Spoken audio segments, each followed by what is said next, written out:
that map making job I had, I was there for like 3.5 years. Yeah. Wow, this is the longest I've lived in one place in a long time. Yeah, but it's a nice place to be.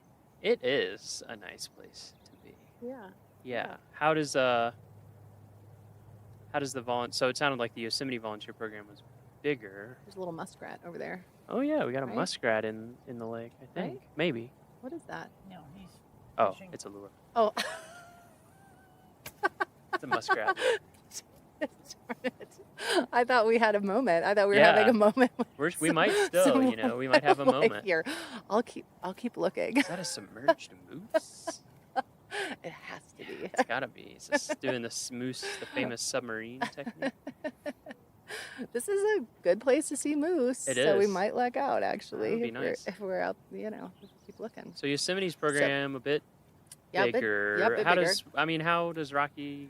So in compare, comparison, Yeah. So Yosemite is a really strong group program. So a lot of groups come out to serve in the summertime. So they'll serve for a day or two or even a full week, and they have a volunteer campground, specifically a volunteer campground in Yosemite Valley, which not a lot of people know about.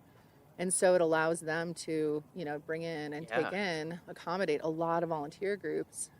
So they have a really busy group program, and then additionally, they partner with the Yosemite Conservancy and who also has a really neat volunteer program. And all of those volunteers are considered Park Service volunteers as well. And then Nature Bridge, which used to be the Yosemite Institute, they bring kids out on service projects too. Yeah, I met some people that did Nature Bridge stuff in Golden Gate National Recreation Area, like just north of Golden Gate Bridge. They have a camp out there. Yeah, they do. Yeah, that was a neat program. It's a really neat program. And then they have a lot of interns. And so again, their group program is massive. And then here at Rocky, it differs in that we have a lot more individuals that serve. So of the 2,700 volunteers, we have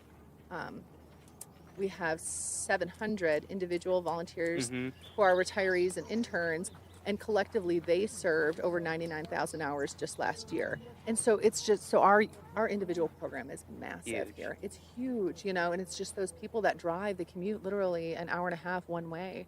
We have a volunteer who she lives down in Denver, and she drives up to Bear Lake every Saturday to be up there at 8 a.m. Wow. So she leaves her house, depending on the weather. She's up there year round too. Wow. Every Saturday. That's dedicated. Yeah, so we have some really dedicated individuals that serve here. And so tough spot. Too. We're so we are really lucky. So a lot of volunteer programs in the Park Service, probably wish that they had the situation that we have here. And I take zero credit for it. It's the program that I inherited, and just the neighbors that love us. Yeah. And give back. back. I think working at different parks, that's one thing about Rocky that does sort of stand out to me, is that we do have these gateway communities and metro community that's so close. Yeah. It's, I worked at Yellowstone for a while, I worked in Denali for a while, and there's just not. No, it's remote. Hardly anybody lives around there, or even if they do, it's a long drive to get into the park and get anywhere. Whereas here, we have so many people. Yeah. That I think that's great. Yeah, we're in a really unique situation, just being a Western park, like a big Western park, and having neighboring communities that are just right there with amenities. Coming from Yosemite to get to the nearest big grocery store was, the Pioneer Market in Mariposa, California. That wasn't really that big. That was, a 45-minute drive down the canyon. Yep. And so when I moved here, and it's like, you have a grocery store? I have a grocery store that's 6 minutes away. Yeah, exactly. I couldn't believe it. Or coffee shops and restaurants. And so it's a really unique situation for Park Service, especially the employees who get to work, for the Park Service in this wild place with a ton of wilderness, a ton of wildlife. And then we also have, we can go out for Thai food if we want to. Yeah, that exactly. evening. Multiple Thai places. Exactly. Yeah, I think, a lot of our listeners probably live in larger communities than 6,000 people. But if you're a Park Service person, a 6,000 person town is whoa, this is huge. Yeah, if you do the big Western Park thing. Yeah. Yeah, and Denali is 2.5 hours one way for groceries. It's just or Yellowstone. I don't even remember where we'd go. A long way. Yeah, a long drive. Yeah, so here you can even be at the airport. Yeah. So it's true. I feel like that has to have a major positive influence for the volunteer program for sure. Yeah, it does. I think also one of the reasons I want to talk to you is just to let our listeners know how key volunteers are for Rocky and for the entire Park Service. I just don't think we could do it. No. Otherwise, it's just not possible. No, I agree. We've had to rely on it more and more over time, too, I think. Yes, we have. Yeah, so we say that our volunteers kind of augment the work of the staff. There's a lot of visitors who come here to the park and have no interaction with a paid staff person, but will see a volunteer or two or three even. And so their only interaction with a staff member is that of a volunteer. And so it helps, park staff, paid and unpaid. It furthers our reach. It helps get the word out to help educate folks because, not all of the 4.5 million visitors that come to Rocky know all the rules of the park. And so it's important for, not only the visitors, but also the resource of the park to have those volunteers out there providing visitor information, collecting data for us that we wouldn't otherwise be able to collect, putting plants in the ground, rehabbing trails. They do a lot of work that we simply don't have the resources to do, money or staff. Yeah. I mean, even aside from specific jobs, like you're saying, like trails or vegetation or research projects, is just like Elk Bugle Corps, absolutely. who are out in the meadows, not in the meadows. Yeah. You don't go in the meadows in the fall; they're closed, but they're on the periphery, basically just letting people know that the meadow's closed, letting them know why. Yeah. Keeping them a safe distance from elk. Or we have the same thing at Sheep Lakes. We have volunteers there. Tundra Guardians up on Trail Ridge Road, again doing kind of the same thing because we just don't have the staff to be out there like we would like to be talking to everyone and educating people, because that's a lot of what it is. We're not out there to scold people. We get that people are in a totally new environment, totally different animals, totally different experiences that they have maybe never had before. That's why they're here. Yeah, exactly. And so you just don't know certain stuff about different animals and how they behave, exactly. and how dangerous they may or may not be. So that's one of the things that I think is great is being able to have people out there to just do the kind of general rangering of just being able to answer your questions, talk to you, and help make sure you're having the best experience possible.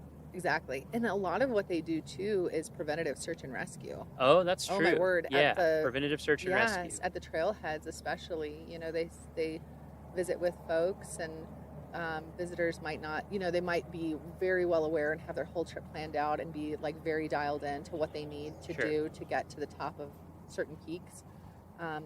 Other times they might not know. And so volunteers out there just talking with them, having conversations about, how much water they might want to take them on a hike up to Flat Top, or what time they should maybe start their trip up Long's Peak. They're helping the paid rangers prevent, potential search and rescues. Yeah. And so, volunteers here are saving lives, really.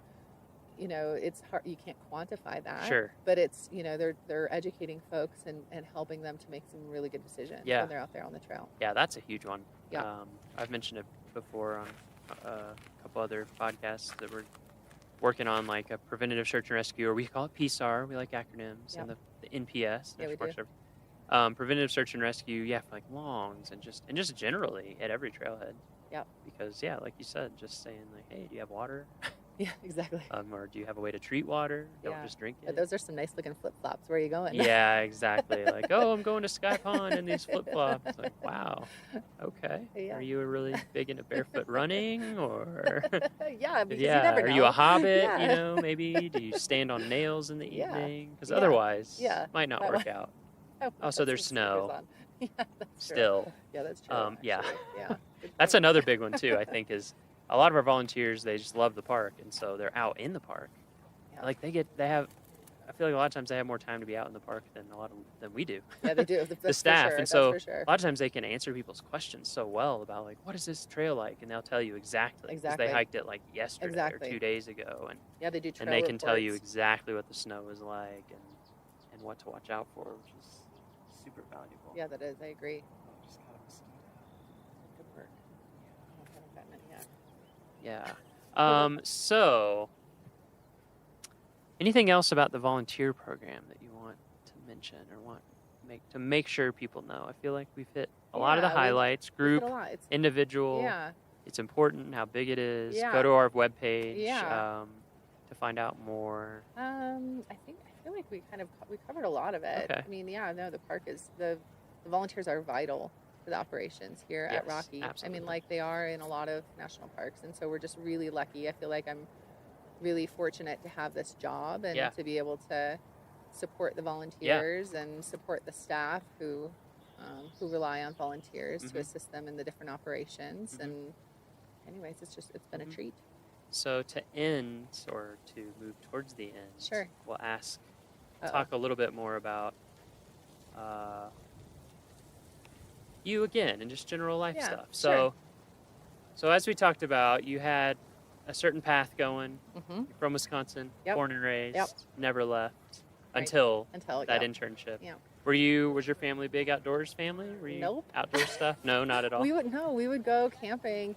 Every summer we would go to this really cool campground that was like on a bike trail in Wisconsin. It was called the Sparta Elroy Bike Trail Campground. Yes, do you know it? That's a great spot. Yeah. And anyways, and so it was really fun. So it was once a summer we'd get together. My mom is from a family of 11 kids. Whoa. I know. Okay. Yes. You have a few cousins. I know. So I have a few cousins. I have a lot of cousins. A little bit of family. Okay. Yeah, I have a little bit of family. And so we'd all get together and camp out for a weekend and ride our bikes through these old tunnels, these old railroad tunnels. So it was all on bike trail? Yeah, so the campground was right on the bike trail. Wow. And so you could, if you were... Oh, I see what you're saying. So you could pull up in your car, if you're like 7 years old, you could make it to the first tunnel. Sure. And, but yeah, so it was really fun. And so that was kind of my experience in the outdoors growing up. We had a nice...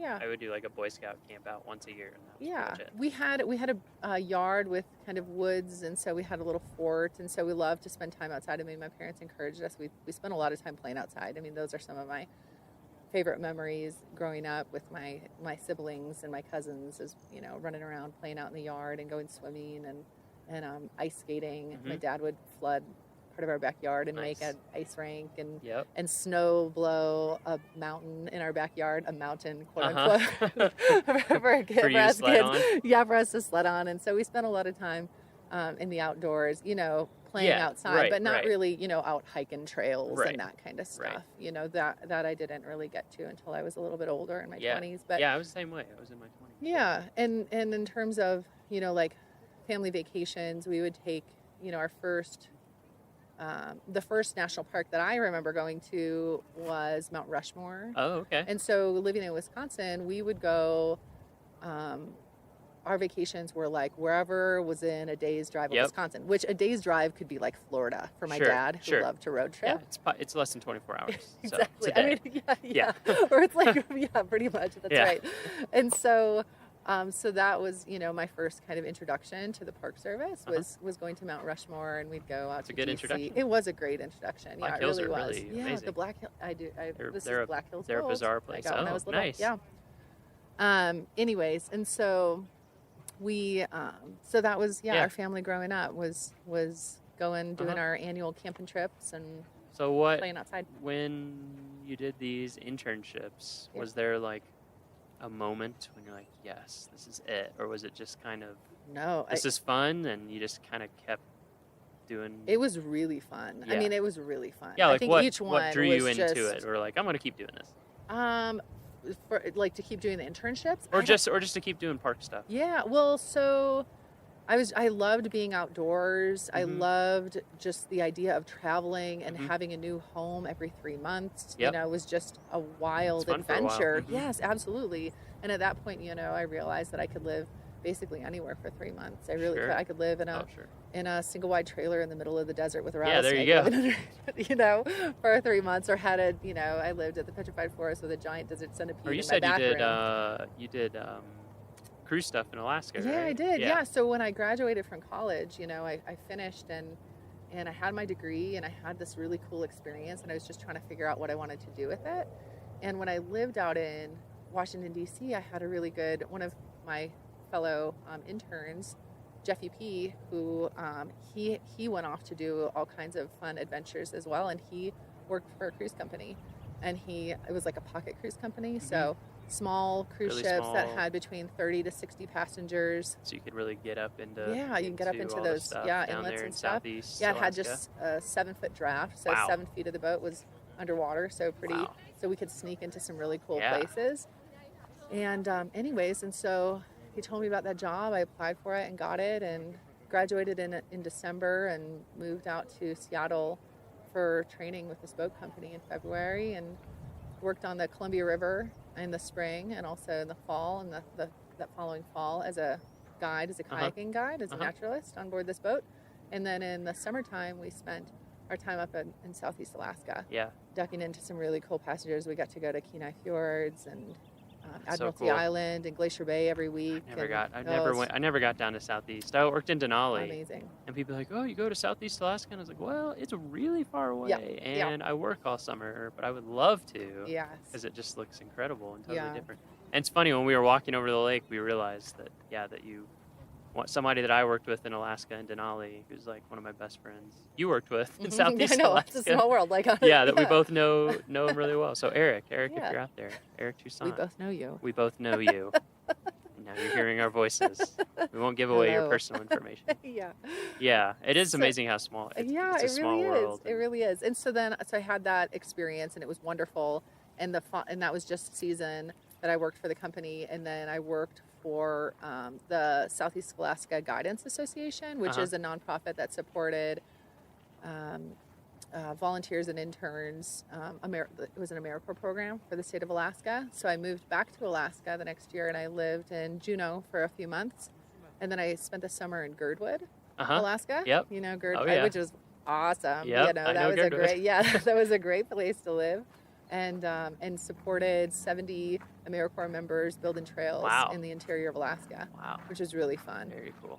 And so I did that for a season. Yeah. And then ended up, and just keeping with my seasonal, spirit and jobs, I ended up lucking out, and I was a relief naturalist for a boat company out of the Virgin Islands. And so I got to be a snorkeling guide on board a small another pocket cruise ship in the U.S. and British Virgin Islands. So I did that for a short stint. It was not bad, not too shabby to go from Alaska, to the Virgin Islands. Was pretty nice. Yeah, it must have felt nice. Yeah, I feel like after about my third summer in Alaska, I was kind of like, I sort of miss summer. Yeah. Oh, it felt really great, like being able to swim.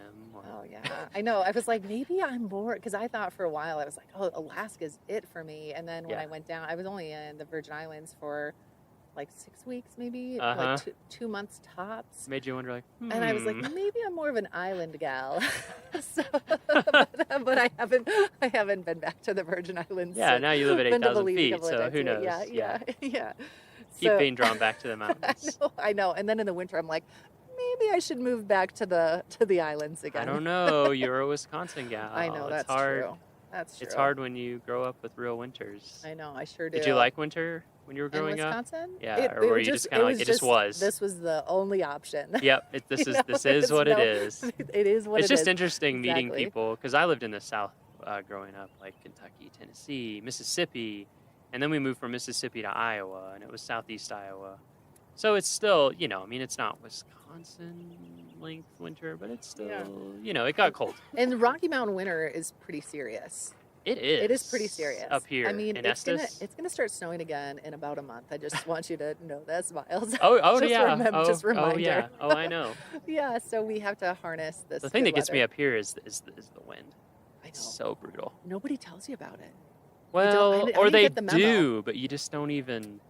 I remember when I was moving here, a couple people, they're like, yeah, the wind, is pretty Yeah. rough. And I was like, I've lived in windy places, whatever. I've lived in lots of different mountains. Yeah.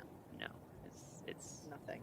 yeah, it's pretty next level here. I've heard East Glacier is worse than here, okay. but it's a similar setup. You're just right up against the mountains on the east side, and the wind just blasts you. Oh, my word. Yes. Because I don't know about you, but like I would gladly take like a 0-degree calm Wisconsin type of winter day over like easily. 35 Easily.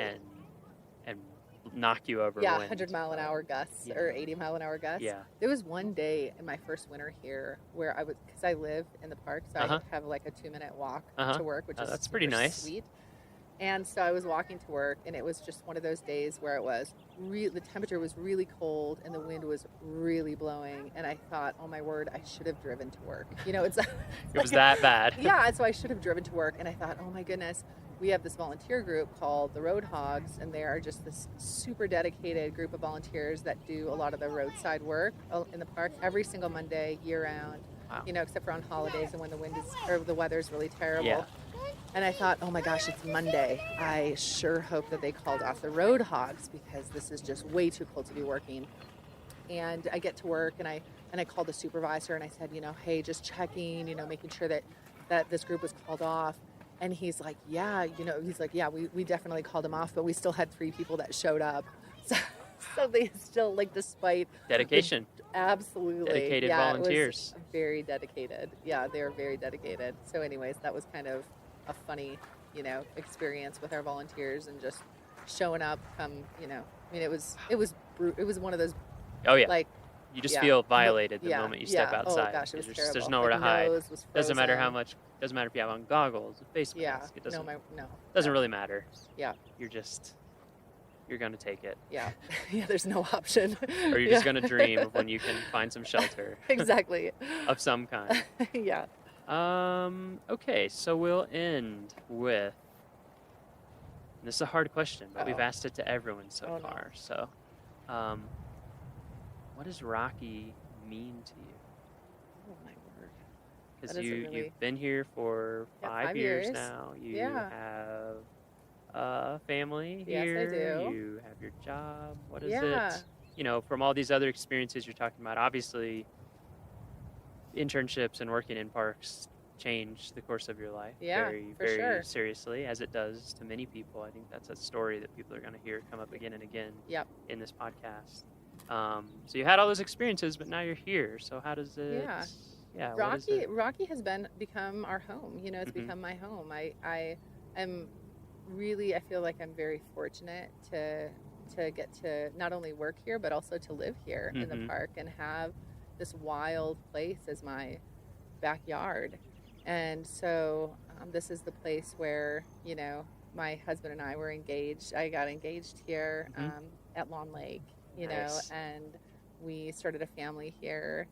And it's so, of all of the places that I've been, this is the longest that I've lived anywhere, as I mentioned before. And so, I just feel really lucky and really fortunate to be able to call this place my home. So, and I can tell that you love your job. I do. Yeah, I like my job. I do. Like I really you said, do. it's invigorating. Yeah. It's uplifting to be able to interact with people who every day are like giving of their time Absolutely. for no material benefit, just because Yes. they believe in it and they want to give back. Yeah, it's inspiring. I mean, it really is inspiring. Yeah. These people are just awesome, and they love to share, little bits of their life with me. And I get these fun little emails, from volunteers, and I feel like I've made a lot of really fun connections with a lot of them as well. And so, yeah, it's just been a real privilege to have this job in this amazing national park. Well, we're glad you're here. Thanks, Miles. We're glad that you're coordinating our volunteers, and I'm glad to be here. And there's always, to me, I feel like you just get a really positive vibe when you're out in the field and see people. So yeah, you do, for sure. Thanks for all the work you do to make it happen. Hey, thanks, Miles. Thanks for all you do. My pleasure.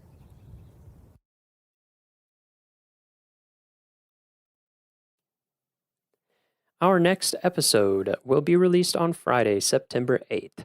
For show notes, transcriptions, and to learn more about our show, visit our homepage at go.nps.gov/RMN-pod. That's go.nps.gov/RMN-pod. When you go there, there will be blog posts for each episode where you can leave us comments. You can also leave us comments on iTunes where you can give us ratings, leave us feedback, all that kind of stuff, and we appreciate it. The Rocky Mountain National Podcast is a product of Rocky Mountain National Park, one of 417 units of the National Park Service that preserve America's heritage for all, forever. Stay classy, Rocky Rangers.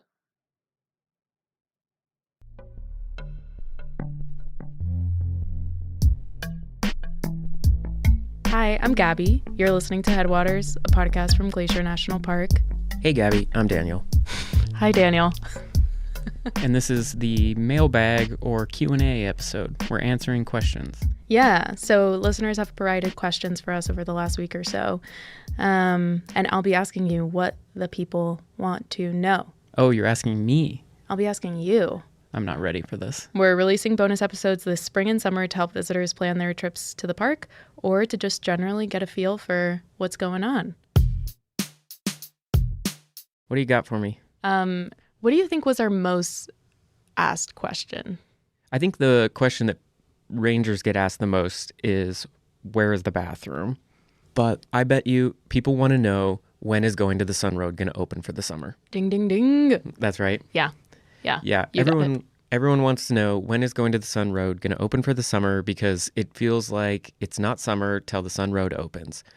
Well, sorry, we don't have an answer. We really don't know. We don't have any more information than what you know. I could say that it seems to usually open in June. The roads crew are actively plowing it right now. Sometimes early July, but generally it's sometime in June. If it's like a low snow year and we don't have a whole lot of snow in the winter, then it opens in the earlier side of June.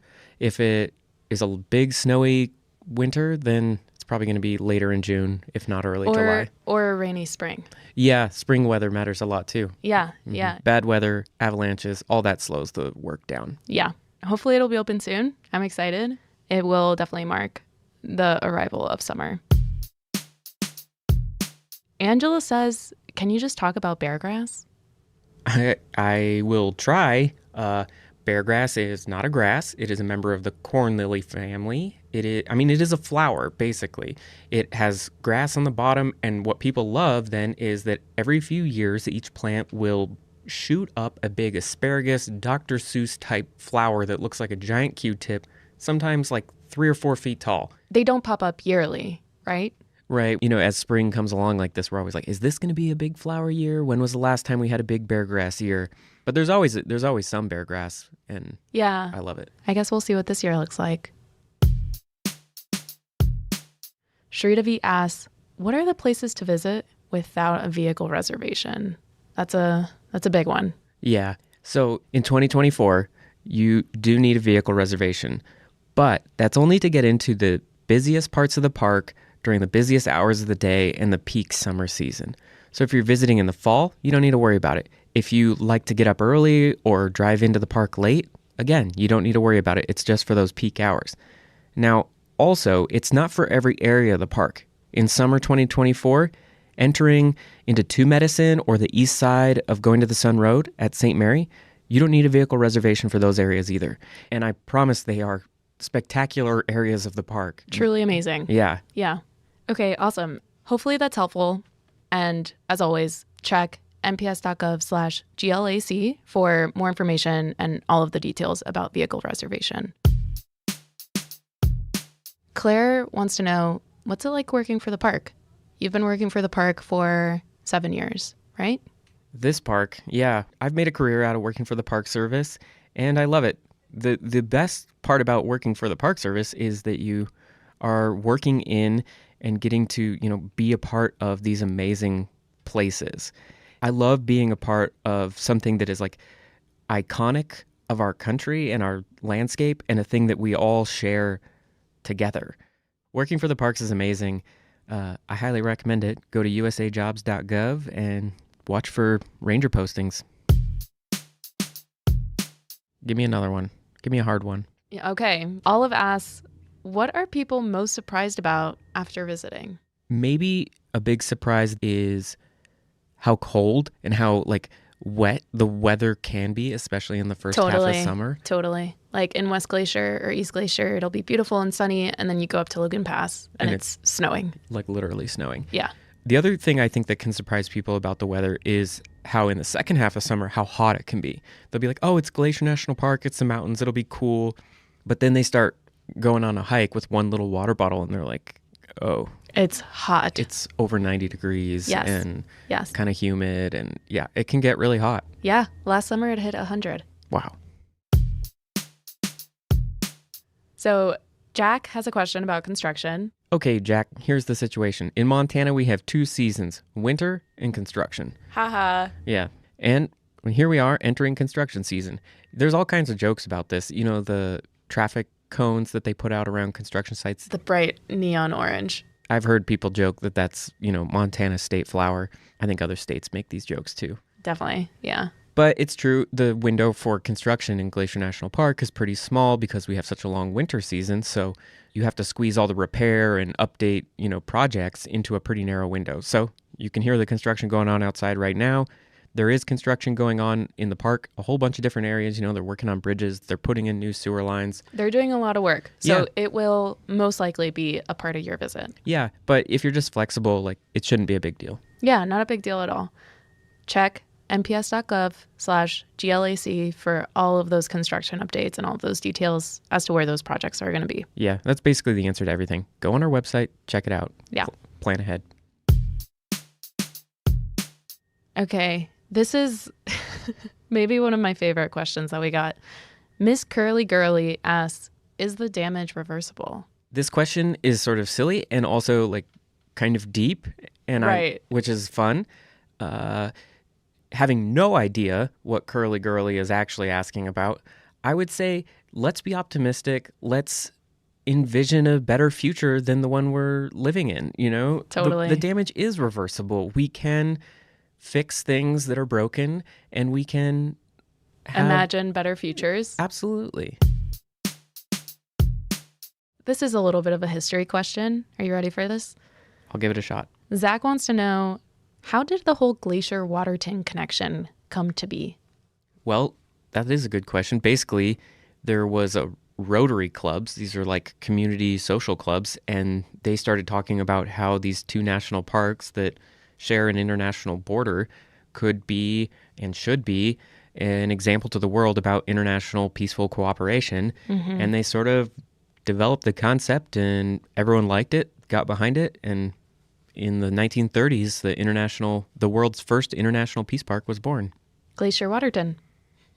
Well, technically it's Waterton Glacier International Peace Park. And Zach, if you want to learn more, I would recommend going back to season 1 and listening to the Goat Hunt episode, where Michael and Andrew dive deeper into Waterton Glacier International Peace Park. Yeah, that's a good idea. I thought you were going to say go to the website. I'm like, oh, people are going to be tired of hearing that. Oh, no. Yeah. But it's also true, though. I have 3 from Elizabeth. I didn't know 3 questions was allowed, but okay, let's hear them. What do we do when we see fellow tourists not following leave no trace principles? Ooh. Yeah, that's hard. I mean, it's not your job to police other people. That said, I feel like if you have the social skills and the situation allows for it, find a way to be friendly and encourage. Be curious. Yeah. I would say ask some questions before we make assumptions as to what people are doing, or if they're doing something quote unquote wrong. Yeah. Yeah. I mean, if you see something dangerous or blatantly illegal happening, you definitely tell a ranger. But trust that everyone's doing their best, and that totally being friendly goes a long way. Absolutely. How do we convince people that nature is worth protecting as much as people? That's a good question. I like that one. People are nature. Mm-hmm. The national parks operate with the belief that a really important part about getting people to care about the world around them and to care about this country's history and making the world a better place is learning and experiencing and making connections firsthand. So that is a really central part of the mission of the National Park Service, is to give people an opportunity to come visit natural places like Glacier National Park and make those connections and realize why that's so important to protect and cherish and preserve as well. and Mm-hmm. honor. Mm-hmm. Yeah, Mm-hmm. totally. Okay, Elizabeth has one more question. Oh, is it what's my favorite beetle? I knew it. That's exactly right. Mountain pine beetles, a natural insect that eats away at pine trees in the park. It's not good for those pine trees, but it's good for the ecosystem as a whole, and they're cool little beetles. Are these the beetles on whitebark pines? Pretty much every species of tree in the park has an associated species of beetle. So yeah, whitebark pine included. That's so cool. Mm-hmm. And if you want to know more about beetles or whitebark pine, you can go listen to season 2 of the podcast. Of course. Thanks, Elizabeth, for those questions. Okay, so the next question is from Lane, who wants to know, how has climate change impacted the way the park is managed? Yeah, that's a good question. I mean, it would actually probably be simpler to say, how has climate change not impacted the way the park is managed? Because it infiltrates every decision made in the National Park Service at this point. There are broadly 4 big categories in how the National Park Service is responding to climate change. One is through communication, so just doing things like podcast episodes about, educating on the topic. Then there's science. There are scientists actively studying how a shifting climate is directly impacting the resources or the plants, animals, history, culture, and all of that, how that's being impacted. But then on top of communication and science, there is also a whole lot of adaptation work. Basically, people studying and thinking about how, okay, we have more wildfire now because of climate change. How do we need to shift our response to wildfire in the face of that? Right. And then the 4th big area of the National Park Service's response to climate change is mitigation. And that means that we're trying to actively reduce the amount of greenhouse gases that are emitted inside the national park, reducing the amount of fossil fuels burned, stuff like that. How are we doing that? Putting solar panels on roofs, switching to more fuel efficient or zero emission vehicles, recycling, composting, basically anywhere we can find ways to reduce the park's emissions, we're trying to do that. And that's not just here, right? That's across the National Park Service. Yeah, it's across the federal government in general. That's great. How might visitors see and or experience everything that you talked about? Well, if you come to Glacier National Park in your electric vehicle, you can plug it in and charge it with a pretty much renewable energy resources that we have here with hydropower. You're going to see solar panels on the roofs of some buildings, but you're also going to experience the impacts of climate change almost inevitably. It gets a lot hotter here in the summers than it used to. We have a lot more wildfire smoke than we used to. And of course, the namesake of this park. Everyone wants to come and hike to a glacier or take a look at the glaciers as they melt. And so that's a big part of the visitor experience these days. Okay, Daniel, I'm going to close it out with one more question. Okay. What snakes are in the park? We have 2 kinds of snakes. They're both garter snakes. We have 2 species of garter snakes, and neither of them are venomous or dangerous. Snakes are cool. A lot of people don't come here for the snakes, but they really should. It's always, where can I see a grizzly bear? Never where can I see a garter snake. Yeah, all right. Well, if people have more questions, they can, hit us up on social media or email us here at the podcast. GLAC_media_lab@nps.gov. We'll put it in the show notes too. Our music's by Frank Wall, and our art is by Stella Nall.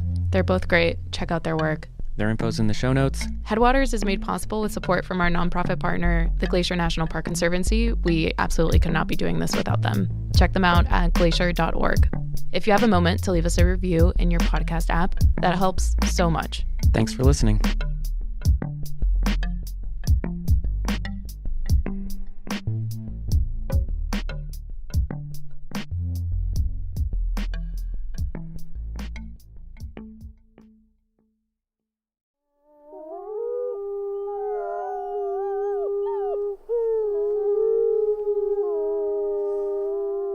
From Yellowstone National Park, this is what we do. I'm Jake Frank. And I'm Ashton Hooker.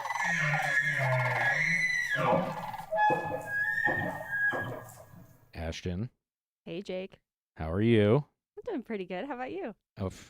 We're in Yellowstone. Life is good. It's another day, another great day in Yellowstone. Did you by chance happen to see the email that we got about the edits to our spring newspaper. I did, actually. Did you get your edits in yet? No. All right, well, It's on my list, though. Make sure to do that. Yeah. Speaking of publications, do you know how many publications that Yellowstone National Park manages? Ooh, it's got to be way more than I even think. It's a big number. It's not like a ridiculously big number, but it's probably more than you would think. Yeah, I'm going to say 40. Double that. Oh, wow. 80? 80 publications, yeah. So some of the big ones we have are like the park newspaper, but then there's a lot of site bulletins. There's basically all the information that you could want behind the visitor center desk. There's a ton of information to hand out to people if you come to Yellowstone. And speaking of publications, today we're joined by Miles Barger. He is the Publications Program Manager in the Resource Education and Youth Programs Division. Miles, how you doing? Oh, doing pretty well. Beautiful day out there. It is a beautiful day. So for our listeners, some of you may recognize the name. Miles is actually one of our hosts, but you're on the other side of the microphone today. So how does that feel? Feels great. Multi-talented. Yes. Yeah. He's ambidextrous. There you go. You play offense and defense. That's right. Yeah. Special teams. Yes. So how did you start working in national parks? I was in college and I was looking for a summer job. I had been working near my parents' house in Kentucky. And then somehow through the magic of the internet, I realized that you could work in a national park in the summer to make minimum wage, which I think was like $5.25 back then. You're dating yourself. I know.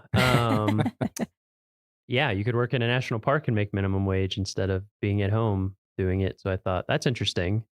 So I applied to, I don't think I applied to Glacier because you couldn't have a beard. At that time, whatever the concessioner was. What a terrible idea. I know. So I was like, well, I'm not doing that. But Yellowstone, I saw some jobs. So I applied for a job with the concessioner operating the hotels, which was Xanterra back then, as it is now. And I got a job cleaning cabins at Canyon before they had built all the huge lodges that are up there now. Oh, wow. It was all just cabins. And I towed a cart around from cabin to cabin and paused when a bison was sitting on the porch and I couldn't get in. It's like a forced break. And that was my first summer, and I haven't done anything but work in or around national parks since then. Gotcha. Wow. So, this podcast, we're focusing mainly on people who work in national parks. Yeah. But you mentioned that you worked for our concessioner. I did. Yeah, just something to tell people that are listening is that in Yellowstone, we have about 750 roughly permanent and seasonal employees combined every year.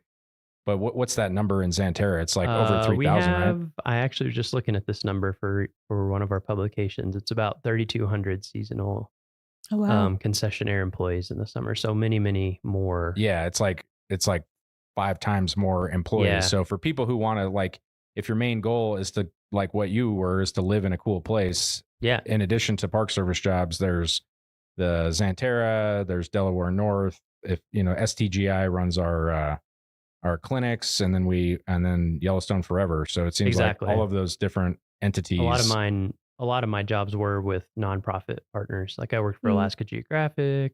Yeah. I worked for Denali Education Center, places like that where they're not a National Park Service job, but you're affiliated with the park, working with the park. Yeah. So how did you make the switch? How did you go from one to the other? I was working in Denali in Alaska, and I noticed that a lot of the people who worked there year round had master's degrees. So I thought maybe I should do that. Yeah. And I didn't have anything to do in the off season anyway. So I started applying for master's degrees programs in environmental studies / environmental science. Got in at University of Oregon, started doing my master's, I took some GIS classes because that seemed helpful. And also I'm a nerd and it seemed cool. And then there was a project called the Atlas of Yellowstone. And I said, oh, I know about Yellowstone. I worked there for a little while. And I got in on that. And then a job opened up in the Park Service being a cartographer for the Unigrid brochure program. Those are those glossy folded brochures you get when you go to the entrance of any national park. And so it was they're like highly sought after. Highly sought after. Yeah. And it was the first time that job had opened in like 15 years, I think, was the last time someone had retired or moved on. And I applied figuring I wouldn't get it because it was a permanent, full-time, higher graded job. But I had the skills to pay the bills, I guess. It was just a very specialized area that I happened to have had a knack for. Yeah, right and place, I got that right job. time. Yeah. Right place, right time. Mhm. Exactly. Yeah. I'd done SCA internships. I'd worked at Yellowstone. I'd pieced together enough stuff over those seasons that combined with the cartography and design skills and writing, I could, make a pretty good case that I had the love for the game and the skills and the knowledge about the Park Service and all of that, and ended up getting the job. So, Cool. so your first Park Service job, what was your first seasonal one? I should say, was in Alaska, or did you go from? I never had a Park Service job. You never had a season. Okay. So your first Park Service My job first was Park permanent. Service job was a GS-12 visual information or cartographer. Way to just Wow. like come out swinging. Yeah. Yeah, So- I definitely didn't think I would get the job. So. Yeah, and that's like really very awesome. That is everybody that we interview, they'd have like a different backstory on how they started, and I would say, that is atypical. But Ashton, you kind of had a similar thing too, right? Like you didn't. Yeah. How did you get your start? I started it was Geoscientists in Parks internship program. Now it's called Scientists in Parks internship program. And I got an internship here in Yellowstone for a summer. And then this position opened up shortly after. Yep. And applied thinking the same thing as Miles. I was like, I'm not going to get this job, but got lucky. Yeah. And now I'm here. Yeah. So I would like to say that, you guys are 2 in a million. Yeah. That's not the typical unusual. thing. Yeah. But it can't happen. And I think that's, just right place, right time, being willing to just get, the background that you need so that when the jobs present themselves. So you were a cartographer. Where was that? Harper's Ferry Harper's Center. Ferry. Okay. So it's the kind of graphic design center for the National Park Service. I would say that's becoming more distributed over time, but things were super spread out in DC, is my understanding, in like the 50s and 60s. And then there was a push to consolidate everything somewhere. And Senator Robert Byrd was very good at getting things built in West Virginia.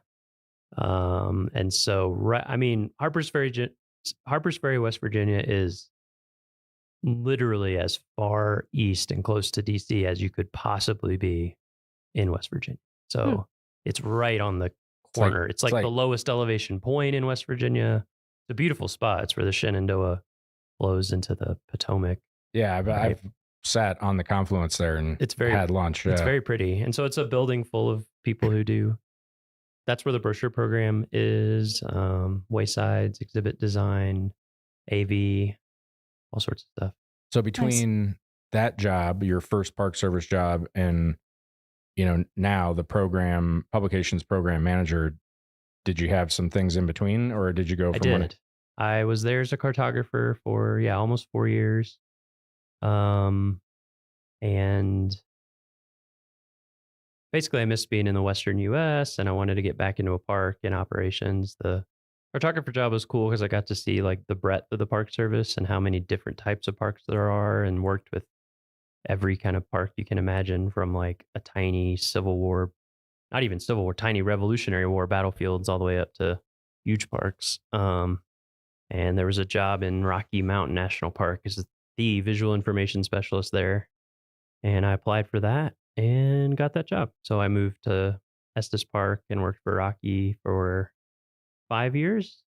And then this job came open and I applied for that and came here in 2020. It was basically during the pandemic when the job opened up. Yeah. Well, so kind of getting more into your current job now that you're here, do you have a typical day or a season? Like what's your workload look like? I definitely have a typical day, which is come into the office and sit down at my computer and work on my computer. Can you expand?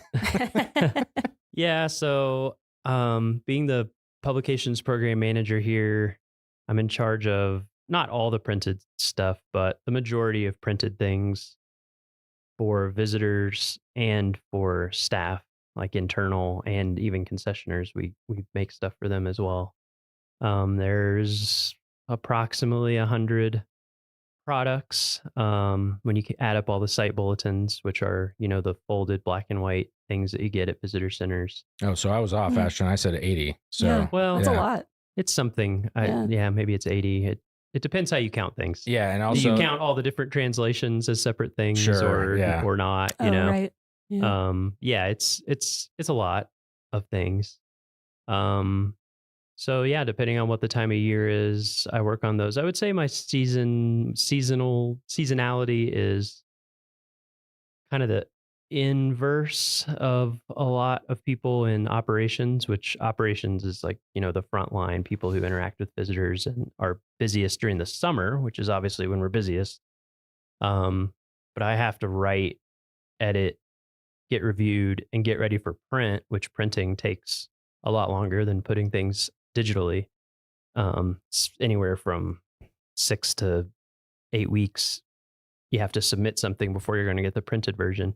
So my winter is really the busiest time, Gotcha. from like October through now, basically. Yeah. I have a bunch of stuff I'm getting done right now because we need to get it here by the end of May, basically when our busy season starts. And then the summer it's busy, but in a different way. In the summer, I'm mostly responding to, I also make a lot of signs, design a lot of signs and get them ordered. So a lot of sign requests come in for just stuff that happens in the park. And then, things tend to happen in the summer. We have whatever, a road, something goes wrong and we have to reroute people, or a regulation changes, or it depends whatever. how many floods or water main breaks, or depends which plague we get. Yeah.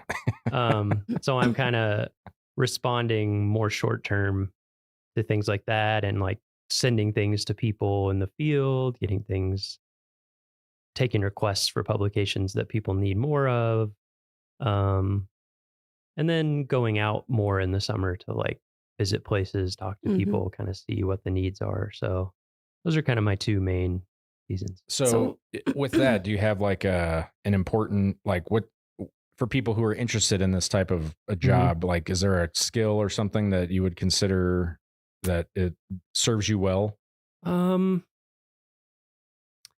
Yes. So I do design, but I also write almost everything as well inside of the design. And so I would say writing is a very key, writing and editing. Yeah. So in that sense, like being able to write well, being able to write in different tones and styles, depending on what you're making, like the newspaper visitor guide that you get at the entrance stations is very just visitor information focused, and it has a ton of stuff in it. So it has to be very concise. So that's one type of writing. It's like plain language guidelines, which is a government thing for basically saying not using huge words and keeping sentences pretty easily understandable. So that's one type of writing. But then like resources and issues, I'm more editing other people, but that's more in-depth scientific writing and kind of everything in between. So I'd say it's also nice to be able to write your own stuff, because when you're designing on paper, everything takes space, physical space on the page.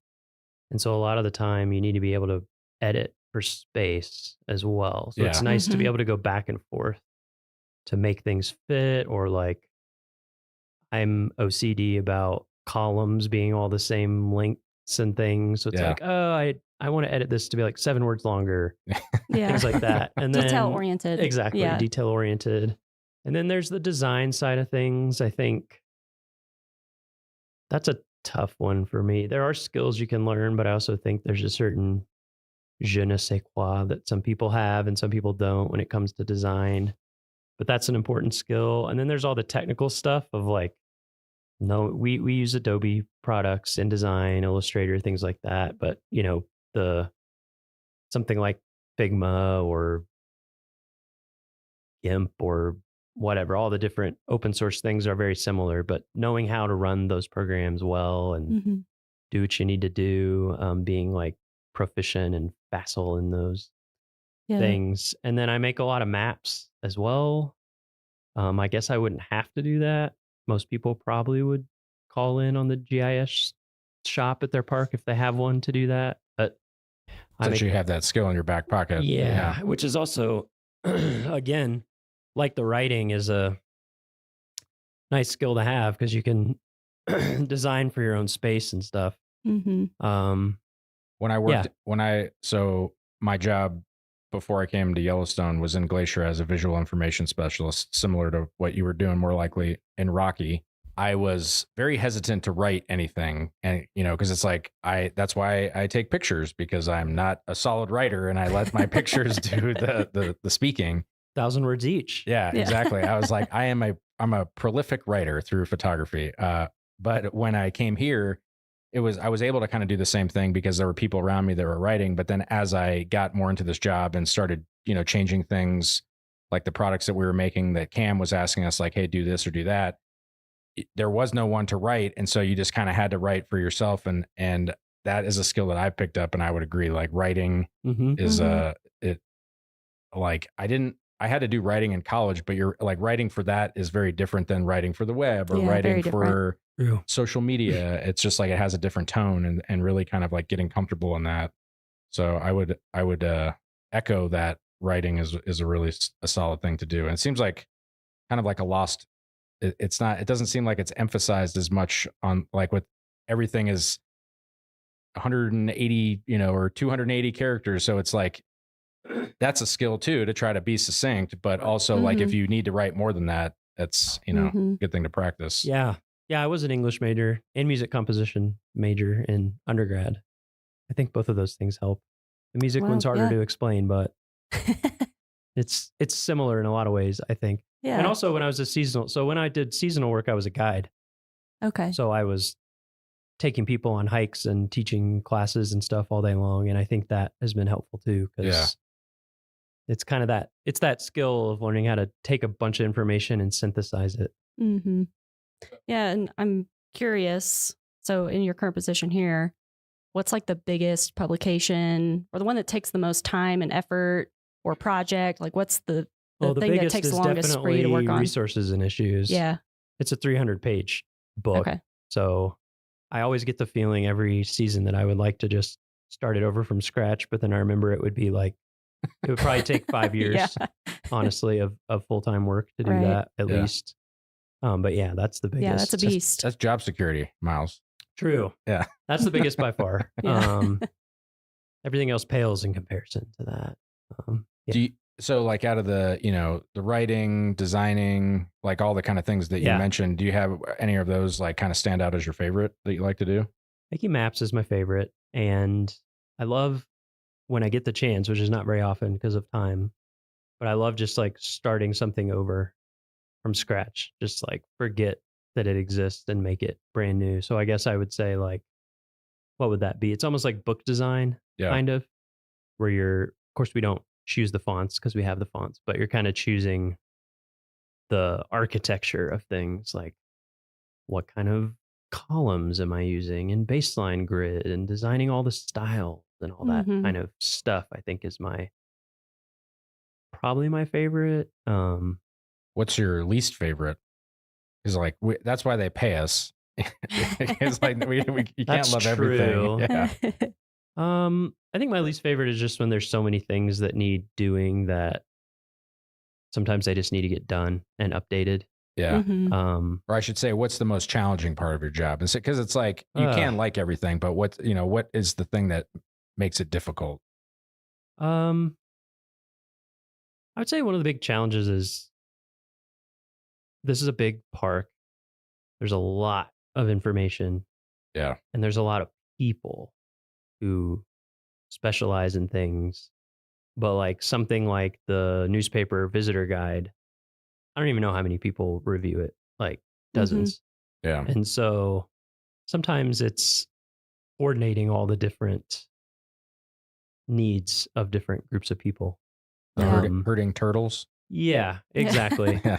But I mean, herding turtles.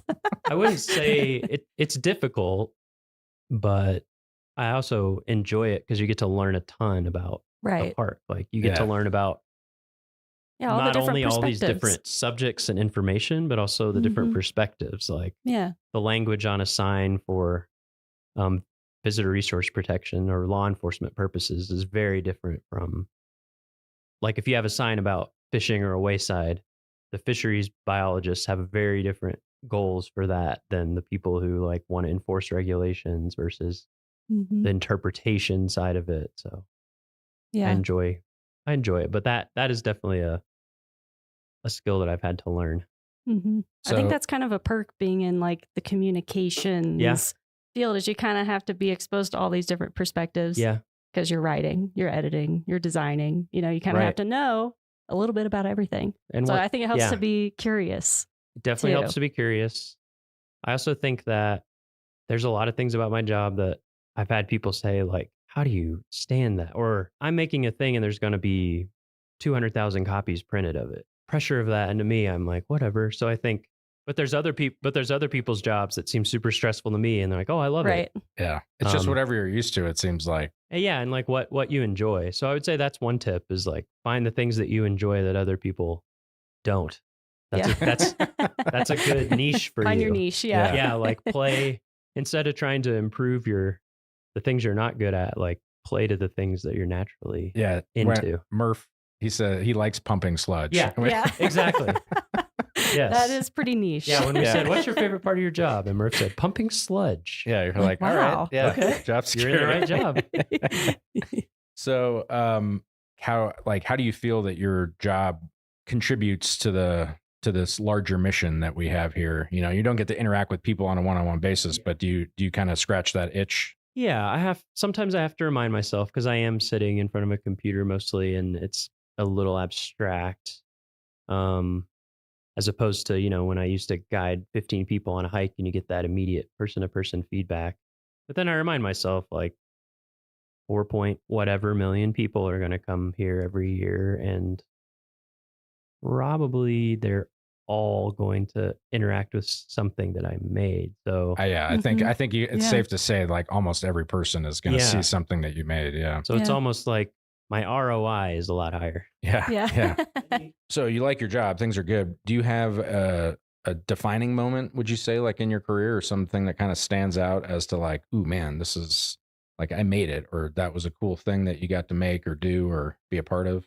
Good question. Thank you. Jake, come with the hard-hitting questions. Yeah.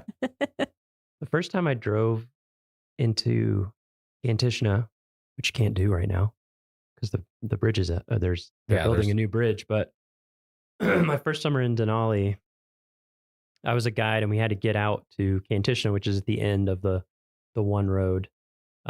Literally, it like turns into an airstrip right after the place that I worked back there. That was pretty mind blowing. Yeah. It was a clear day. We're on the road with nobody else. The mountain was totally out. And I was just kind of like, oh, like, I had the same moment. Like when like an out of body experience. I say that there are three things that have like changed me as a person, that so far, I mean, obviously there can be more, but the first time going to Stony Overlook on a clear day and seeing Denali, like in the distance, I was just standing there like mind blown. Yeah. And then the first time I saw the Grand Canyon, because that was also, I was younger and I was like of the age where I was starting to appreciate things. And I was just like, it's just like unfathomably big. Like you can't imagine like being the first people to show up and be like, oh, how do we get across this? And then also seeing the Kilauea volcano under the Milky Way at night. I remember going there and it was like glowing up into the sky on a clear night. You had the Milky Way like arching over it. And again, just like one of those, like, this is so cool. And it's cool that national parks, like they were all in national parks. Like, like out of all the cool things that I've seen, that it's just, I mean, it's cool that we get to do this. Yeah. I mean, that's what makes it hard to choose is I've had so many over the years, but I mean, what I did the seasonal job for fun, and I think I tried to live a normal life one time after that for a few months, and I just couldn't do it. Yeah. So, not that there's anything wrong with it. I just, for me, I got hooked. Yeah.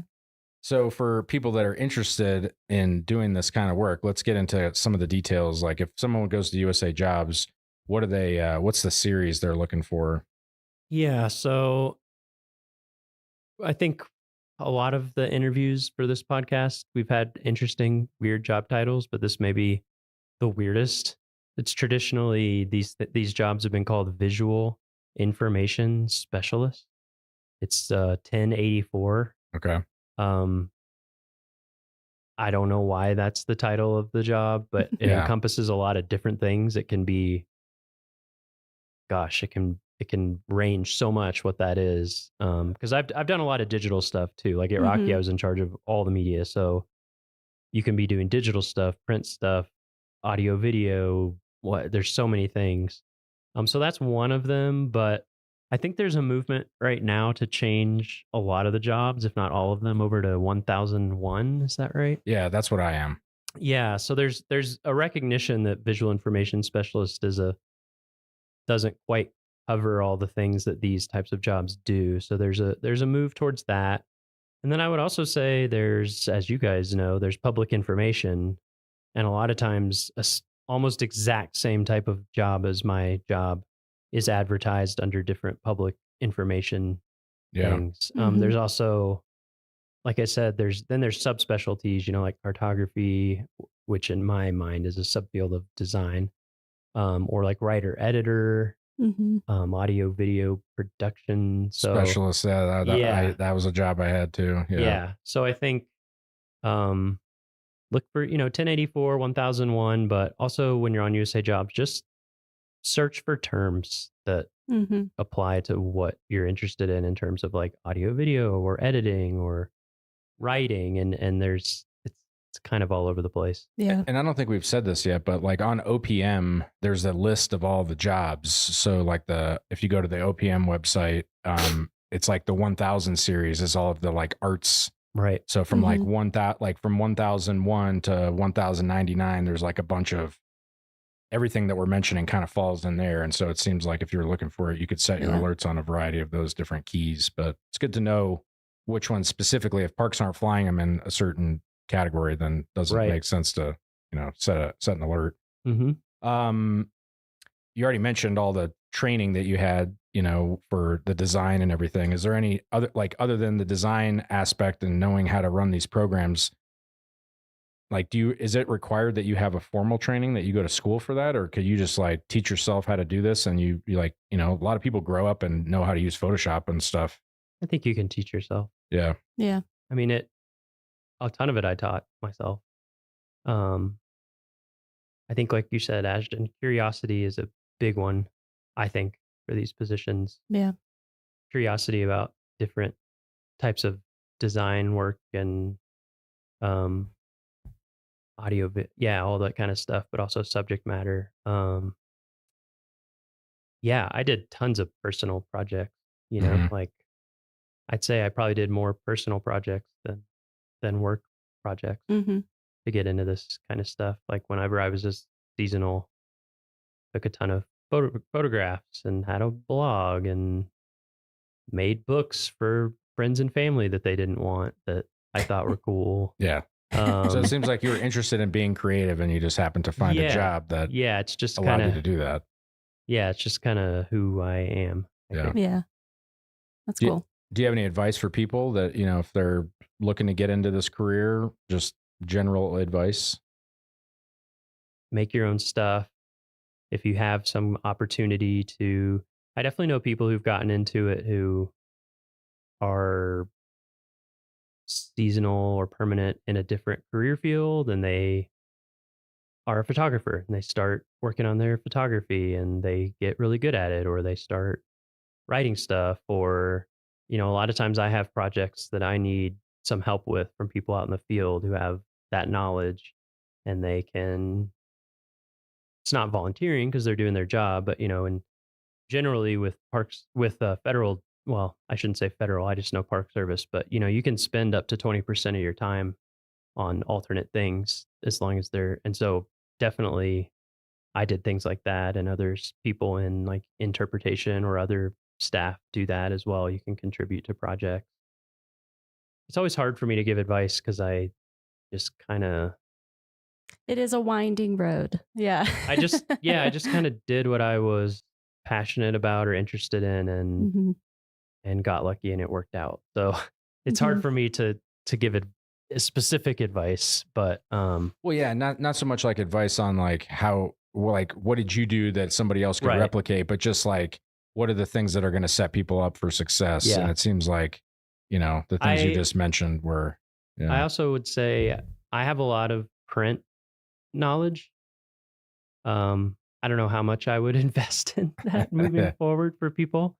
But if there is something that you can learn that is a little less known or technical in a specific subfield, that can be helpful. Yeah. I would definitely say from now moving forward, people focusing on digital is really a good idea. Yeah. So not that we write much code or anything, but just like how websites work, thinking about user experience in addition to all the other things, apps, app design, and working with databases and things like that is very helpful. So we like to end these with on a high note. Like, what's the fun thing? Do you have a favorite story or memory in Yellowstone or some other park? Like, we kind of already touched a little bit about going out to Kantishna was the first time that kind of blew your mind. Is there like a my first non-work related thing maybe? Yeah. My first summer here, I got really lucky my first summer here because Xanterra had overhired. But I took a lot of time. I took a lot of those, like, does anyone want Friday off? Yes, I do. I did a lot of backpacking, and one of my trips I did Mount Washburn. No, wait, not Mount Washburn, Mount Holmes, which also had a fire lookout on it at that time. So I hiked in.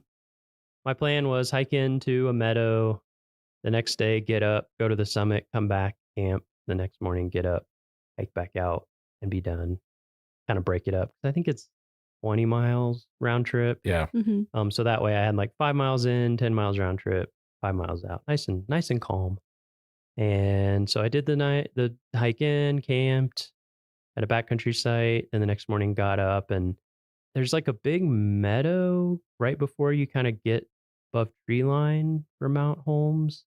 And if I remember correctly, it has kind of a lot of little like pothole ponds and things. And so I kind of hiked up. I'd never done it before. I hiked up over this ridge and saw this big meadow, and there were just a ton of cow elk with their calves. I think, they get away from the roads, especially at that time of year when the calves are young and things are, and so there must have been, I don't know, I'm going to say like around 100 or something. And right as I came over the ridge, they were all acting really skittish. And I was like, really? Like one person by myself? I don't advocate backpacking by yourself in bear country, but I did. Do as we say, not as we do. Yeah. I was young. I wouldn't do it now. My risk tolerance was different. Anyway, so they were acting really skittish and whatever. And so I was hiking along kind of the edge, and then they just started running. I was like, wow, I can't believe how skittish they are. It must be with the calves. And then I looked up, and there was a grizzly bear running like full speed, which if you've never seen a grizzly bear running at full speed, it is something. Like, it doesn't make sense. They run very fast. I think, what do they run, 35 or? Yeah, Carrie says like 40 feet per second. It's crazy. Wow. Like, it doesn't look real. And the way they run is very odd because they're like very front heavy. They have the big shoulders and the shoulder hump and the big powerful front claws. It's almost like they grab the ground in front of them and just pull the rest of their body forward. And it was trying to chase down an elk. Wow. Like a young elk. It looked like it was probably a year. year-old elk that it was trying to get. And I was by myself, and it was my first summer in a national park and my first summer in like mountains. And I was just like, whoa. And you could hear it. Like it was so heavy that you could hear the sound of it running. Yeah. Wow. So I just kind of backed up against a tree, pulled my bear spray out, carry bear spray. I had my bear spray, took the safety off, had it ready. And the grizzly ran, gosh, it was probably like within 15 feet of me. Did not care about me at all. It was my gosh. in pursuit of this elk running uphill. And then they went into the trees and they turned some kind of corner and came back the other way, farther away, down towards that meadow. And it ran forward and like swept one of the back legs of the elk and got it and started taking it down, was going to eat it. And I was just like, I think I'm going to keep hiking. So I started going up, and I went up to the top and I got to the fire lookout and I was really freaked out. And then I was talking to the guy who manned the lookout back then, or the person at the lookout who worked up there all summer. And that's a remote one. You can't drive to it. You get resupplied by pack animals, I'm pretty sure. And I mentioned like what I'd just seen. And he was like, yeah, there's a guy got killed at Grizzly Lake a few years ago. And I was just like, don't say this to me. So I hung out for a little while and then I hiked all the way back down to my camp and I packed up all my stuff and I hiked out the whole way that night because I was just freaked out. Oh my gosh. But yeah, that was pretty amazing. We'll never forget that one. Yeah. Probably set me up well for risk management going forward. I was a lot more aware of what can happen, which is anything. Anything can happen, which is why it's exciting. And for people listening, just a friendly reminder that we encourage people to hike in groups. Yes. Make a lot of noise. Yes. Carry bear spray and know how to use it. That's how to proactively stay safe. Yes. Well, Miles, thank you for joining us today. It's been interesting catching up and hearing about your job and what you do and all that. My pleasure. Ashton, did you have any other final questions for Miles? No, I don't think so. Thanks for joining us, Miles. Anytime. Well, that's it for this week's episode of What We Do. Thanks again to our guest, Miles Barger. If you like what we do, rate and review the show wherever you listen, because every positive review helps new listeners find the show.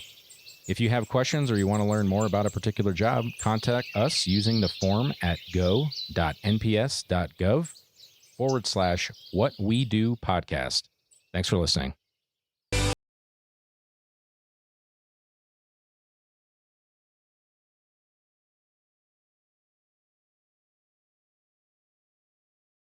Tunnel was one of the most difficult challenges on the entire Going to the Sun road.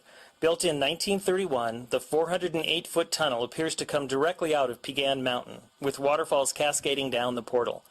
Before work could begin, a 3.5-mile trail was constructed 200 feet above the road from Logan Pass to a point above the site of the tunnel. A platform on which to work was excavated by moving 6,250 cubic yards of dirt and rock. The materials and equipment were hauled to the platform above the tunnel site and then were packed by laborers down ladders and switchbacks totaling 200 vertical feet. Crews worked 24 hours a day on the tunnel, boring around 5 foot each 24 hours. Both portals of the tunnel frame impressive mountain views. In November of 2006, severe rain and flooding washed out multiple sections of both lanes on the Going to the Sun road near the tunnel. The largest washout was over 100 feet long. Within days, heavy snows prevented access, and repairs had to wait until spring road crews could plow their way to the damaged sites. Several strategies were explored for repairs, and eventually it was decided that a mechanically stabilized earthen wall 350 feet long would solve one problem, and a temporary bridge would be required to provide two-way traffic over another spot. Work will continue on some of the damaged locations throughout the summer, as well as the ongoing rehabilitation of the Going to the Sun road that was previously scheduled. This incident is another reminder of the power of nature and reiterates the need to rehabilitate the Going to the Sun road so future generations can enjoy its majesty.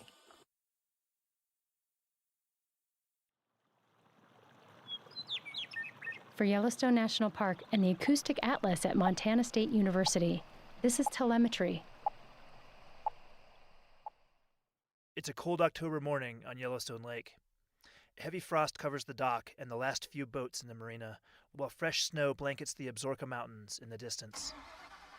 Yellowstone National Park Fisheries Supervisor Todd Kuhl starts up a cold aluminum boat and scrapes frost off the windshield. Cold? Yeah. We'll let it warm up a little bit, huh? We're headed out to join fisheries crews working on the lake. Along the way, Todd is thinking about the history of the native Yellowstone cutthroat trout. Really, the park, and especially Yellowstone Lake, lies right at the core of the distribution, the range-wide distribution of the Yellowstone cutthroat trout subspecies. Yellowstone Lake is huge, roughly twice the area of Washington, D.C. It is the largest high-altitude lake in North America, and it is thought to have held the single biggest population of Yellowstone cutthroat trout in the world. Estimates were in the range of about 4 million or so catchable cutthroat trout in Yellowstone Lake. I mean, that's a lot of cutthroat in a system. This was back in the early 1990s. And in those days, people used to say that there were so many fish you could walk on their backs across the Yellowstone River when they spawned. Tourists and anglers gathered by the thousands just to see the fish moving up spawning streams. One year, over 300,000 people visited La Hardy Rapids and Fishing Bridge to watch the brightly colored cutthroat trout. Fishing Bridge got its name because there used to be so many people fishing from it. And when I worked there in 1969, you had to roll your windows up as you drove across there to keep from getting a lure in your ear. That's Bob Gresswell, research scientist with the U.S. Geological Survey in Bozeman, Montana. Bob has studied Yellowstone cutthroat trout in the park for over 40 years. Well, there would be thousands of cutthroat trout at the mouth of Yellowstone Lake that could be observed during the peak of the migration. Lots of fish everywhere. But then, in just one decade, everything changed.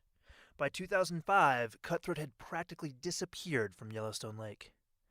Biologists estimated that the Yellowstone cutthroat trout population plummeted from over 3 million fish to less than 300,000. Some big new factor had to be causing the decline. Again, Todd Kuhl. I mean, for probably 10 to 15 years, we really saw very little recruitment of small cutthroat trout. Why? Because they were getting eaten by the lake trout. That's why. And here was this big problem. Lake trout had invaded Yellowstone Lake. A native of the Great Lakes in Canada, lake trout had been introduced to some large bodies of water in the western U.S. as a sport fish early in the last century. But not Yellowstone Lake. Yellowstone Lake was a high mountain stronghold of the cutthroat until... The first lake trout was first verified in 1994. We know some were probably introduced in the mid to late 1980s and early 1990s. It was theorized that anglers had illegally dumped the lake trout into the lake, but the theory couldn't be verified. No matter how they got there, Kuhl says that the invasive lake trout were uniquely suited to have a huge impact on the native cutthroat. Lake trout do great harm to cutthroat trout. Lake trout are predatory fish. First and foremost, essentially just big predatory fish-eating machines. They grow large, live 30, 40 or more years, grow 30, 40 or more pounds. They are highly prolific in the numbers of eggs that they can produce. And so they've got a lot of built-in mechanisms that give them sort of an advantage in Yellowstone Lake over and above the native cutthroat trout. And the problem didn't stop with the drop in cutthroat. Over 40 species in the park depended on the native Yellowstone cutthroat for food, and they suddenly had far fewer cutthroat to eat. Before the lake trout showed up, enough bears fed on cutthroat in the streams around the lake that the park enforced bear closures to protect bears and visitors. But by 2005, very few bears were even seen in the closure areas. In the early 1990s, over 100 osprey nested around the lake. By 2000, there were roughly 6. And this highlights one of the biggest problems with invasive species. In any ecosystem, an invasive species can quickly upset the natural balance and affect many other species. As the cutthroat declined, the lake trout population exploded. And the new lake trout, they were just no replacement for the cutthroat. Behaving quite differently, they preferred deep water. They also didn't leave the lake to reproduce in the tributary streams, all of which made them inaccessible as a food source. It was an ecosystem at risk.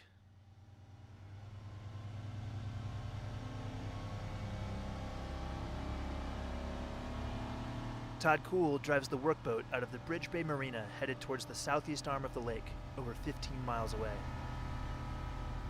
So we're lucky that most of the boats are in the same general region of the lake today, so hopefully we won't have to travel too far and wide to see gill netting boats operating today out there. And then the Park Service started controlling the lake trout population soon after they were found in 1994. Taking a page from commercial fishermen, fisheries staff deployed gill netting boats to catch the invasive fish, an effort that still continues today. Currently, the park has somewhere between 30 and 40 miles of nets set in the lake to catch lake trout every day during the fishing season.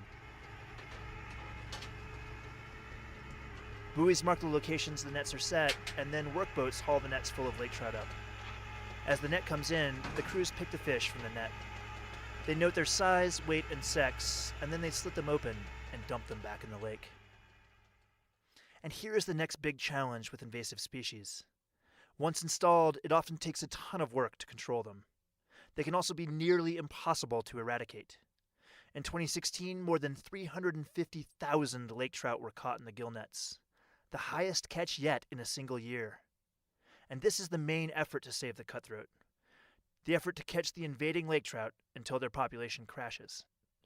But because of the massive amount of work that effort takes, biologists are also looking at new ways to knock down the lake trout population. In the fall, lake trout group up in large numbers, sometimes thousands of fish, to lay their eggs at specific locations, making both the lake trout and their eggs vulnerable. To find these sites, scientists have implanted radio telemetry tags in some lake trout. And by tracking the fish, they've identified over a dozen lake trout spawning areas in Yellowstone Lake. And then we're doing research on methods to kill the lake trout eggs on these spawning sites. To stop the lake trout at the start, one experimental technique involved shocking the eggs with electricity. Another attempted sucking the eggs up with a small suction mining dredge. But by far the most promising new method is surprisingly simple.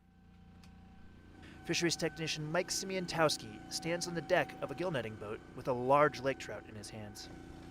Got all the lake trout that we just caught in the last couple gangs of net. And so right now we're over one of our dumping sites, and we're taking the lake trout and putting them through this fish grinder here, so that way we know that all the pieces of the fish are sinking all the way down to the bottom. Grinding is used over some sites, while on others whole dead lake trout are being dumped. Laboratory tests show that the decomposing fish carcasses kill the eggs by eating all the oxygen in the water. Oxygen that the eggs need to survive. Again, Todd Kuhl. And so we're moving forward pretty quickly with that method because it's so simple, because we're not taking anything foreign from the lake and bringing it in, like some kind of a chemical or something like that. We're just simply taking the dead fish that we're catching and putting them strategically on spawning areas. And these big efforts to keep the ecosystem healthy, they seem to be paying off. Fewer small young lake trout and fewer big old lake trout are being caught in the nets. And so that's telling us, even though our catches are still high each year, that's a strong signal that our suppression program is collapsing this population. And as a result, the cutthroat are making a comeback. For every lake trout we kill each summer, we're probably saving 40 to 50 or more cutthroat trout just in every given year. More cutthroat of various sizes are being found in annual population monitoring. Anglers are catching more cutthroat. Visitors are returning to watch the cutthroat spawn in the late spring. Nesting osprey numbers are growing around Yellowstone Lake. And finally, bears are coming back to the spawning streams. Kuhl has even seen this firsthand. I was on that spawning stream trying to collect a water sample in June with some of my crew, and that grizzly bear showed up. That was his stream, and those are his fish. And then watching him, get after the cutthroat trout and bring them up on the bank and chow them down, that's pretty amazing to see. And then, on top of that, the hundreds of people that were gathered to watch that as well, and that occurred for well over a month. All encouraging signs. For the Park Service, whose mission is to preserve our natural resources unimpaired for future generations, the effort to repair the damage done by invasive lake trout is worth it. Yellowstone is one of the few remaining relatively intact ecosystems left in North America, and restoring the Yellowstone cutthroat, it helps it stay that way. For Yellowstone National Park, I'm Scott Christie.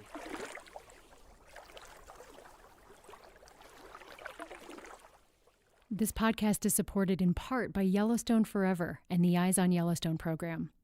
Eyes on Yellowstone is made possible by Canon USA. This program represents the largest corporate donation for wildlife conservation in the park. This is telemetry.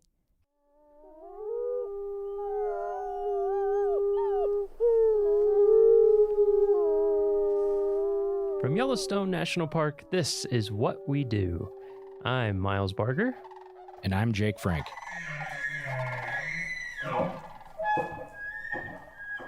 Hey, Jake, how's it going? Miles, mustache is looking super good today. Yeah, our podcast listeners can't see my new magnificent mustache, but guys, it is spectacular. Got to use mustache wax. That's the tip. Yeah. Today we're going to be talking to Heather Basak. She's an administrative support assistant for Yellowstone's Division of Resource Education and Youth Programs. We call it REYP for short. Before we get started, though, a little trivia question for you, Jake. Bring it. I don't know how you would know this, but you can make a good guess. How many seasonal employees does REYP employ in the busy summer season, rounded to the nearest 10? What do you think? 100. Pretty close, a little lower. 90. One more. 70. 80. I did that on purpose. Nice. I think the full positions would be 83, but somewhere around 80. That's a lot. It is a lot. There's a lot that goes into that, including hiring all those people and doing paperwork and doing budgeting and all sorts of fun things. Gotta pay the people. We got to pay them. We like to. And then one note, if you notice a difference in sound quality for this episode, there's a good reason for that we're going to get into during this episode. Heather is a fully remote employee, so we're doing our interview via video chat. So the sound might be a little bit different, and that's on purpose. So, you ready, Heather? You ready as you'll ever be? Yep. Good to see you, Heather. Yeah, it is good to see you, as always. So, first question to kick it off, when and where did you get your start in the National Park Service? Or if you got started in something that led into the Park Service, you could even start with that. Sure. So I never thought I would actually be working for the National Park Service. When I grew up, my family, we didn't really visit national parks. We didn't really do that type of thing. We did other types of vacations, but never the parks. So that was never on my radar. And it wasn't until I was in college that I visited my first national park, Big Bend National Park in Texas. And it was a wonderful trip. I had a blast. It was beautiful. But again, didn't put two and two together. Never thought that I would work for them. And it was getting towards the end of college, and I didn't have a job lined up. I wasn't exactly sure what I wanted to do. I was thinking about going the museum studies route because I was an anthropology major. But I just didn't have anything lined up. And so I actually saw a poster on one of the buildings in my college, and it was for the Student Conservation Association, or SCA. And it talked about internships on public lands. And I thought, that could be something to look into. I don't really have anything lined up. I'll look into it. So I went on their website, and it was a ton of internships. It was with like U.S. Forest Service, Bureau of Land Management, National Park Service, doing a lot of the park servicey, park ranger type jobs. But then there were other internships like archaeologist or curatorial intern that was really interested. I was really interested in, because that's the route that I thought I was going to take. So I did my first internship with a National Park Service site in Kansas called Fort Scott National Historic Site as a curatorial intern. And I was working a lot with their museum collections, taking care of that. And I really enjoyed it. But other part of that internship was doing guided walks around this old military fort. And I got to do a little bit of living history. And I thought, this is pretty cool. This is pretty fun. Maybe this is something I want to look into more. So then I decided to do a second internship after that through the SCA, this time with Denali National Park and Preserve in Alaska, actually where I met Jake. We worked together. And it was really there that I thought, okay, this is something I might want to do for the rest of my life. There were amazing people to work with. There were just beautiful things to see and do. It was, I never would have experienced that. I never would have probably visited Denali without first going to Fort Scott and doing some other internships. And I thought, this is something I really, really want to do. And so then just to be sure, I did one more internship with SCA, this time at Big Bend National Park. Nice. Back to where you started. Yeah, exactly. So it kind of feels like I came full circle. Like it was the first national park I visited. And then it was the national park that kind of really was like, yep, this is definitely what I want to do. It was such a unique experience. I got to do it visit as a visitor and then also be an employee or an intern there. And so I thought, this is it. This is what I want to do. And then from there, I made the jump to actually Fish and Wildlife Service and then National Park Service. Worked a couple seasonal positions at different national parks and then eventually made the slide into a permanent position in Yellowstone and now as an administrative support assistant. So I have a few, that was a varied background. So a couple things. You mentioned living history. Did you get to wear like period appropriate? Like, I don't know, is it costumes is the right word or clothes? Yeah, it was a while ago, so I'm trying to remember everything that happened, but it was this very special service. It was called Fort Scott by Candlelight, and it was close to Christmas time. And they had like different vignettes in all these different military buildings where we would act out scenes of what would have happened in these different buildings. And I got to be a military laundress. And so I got to be wear kind of more or 19th century garb and pretend to be doing the soldiers' laundry. So that was pretty fun and unique. It was really great. Yeah. And then the other thing, she mentioned that the people she worked with in Denali were really great. I just want to concur that I am very great to work with. That is true. Get that on the record. I think, when were you guys there? I was there 2008, 9, 10. 2012 was when you were there, right, Heather? Yes, it was my second summer there. Yeah. Yep. Okay, so I missed you. I was a little earlier than. Yeah, there is like all the best people for our in Denali. listeners. There is like a legit. If you've worked in Alaska, you have like a camaraderie with the people in Alaska because it gets into your bone. Like such a cool place. Like, yeah, you can tell from Heather. She's like, I went to Alaska and then I realized this is what I wanted to do. Like, it's really cool. Yeah. Yep. So, I resemble that remark.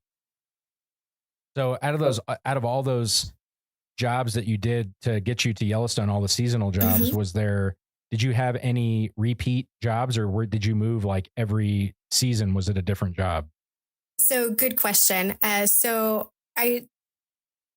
worked for Fish and Wildlife, had a very similar job. I was a park ranger, interpretive park ranger for them. And I worked with preschool kids and did a preschool program for them and then kind of translated that into the National Park Service. I did interpretive park ranger jobs. So a lot of the guided hikes, the guided, talks and walks, that type of thing, working in the visitor center, helping plan people's programs. But then I worked also as a campground ranger in Great Smoky Mountains National Park. Got to help people check into their campsites, go over campground rules, walk around, talk to them, educate them about the park.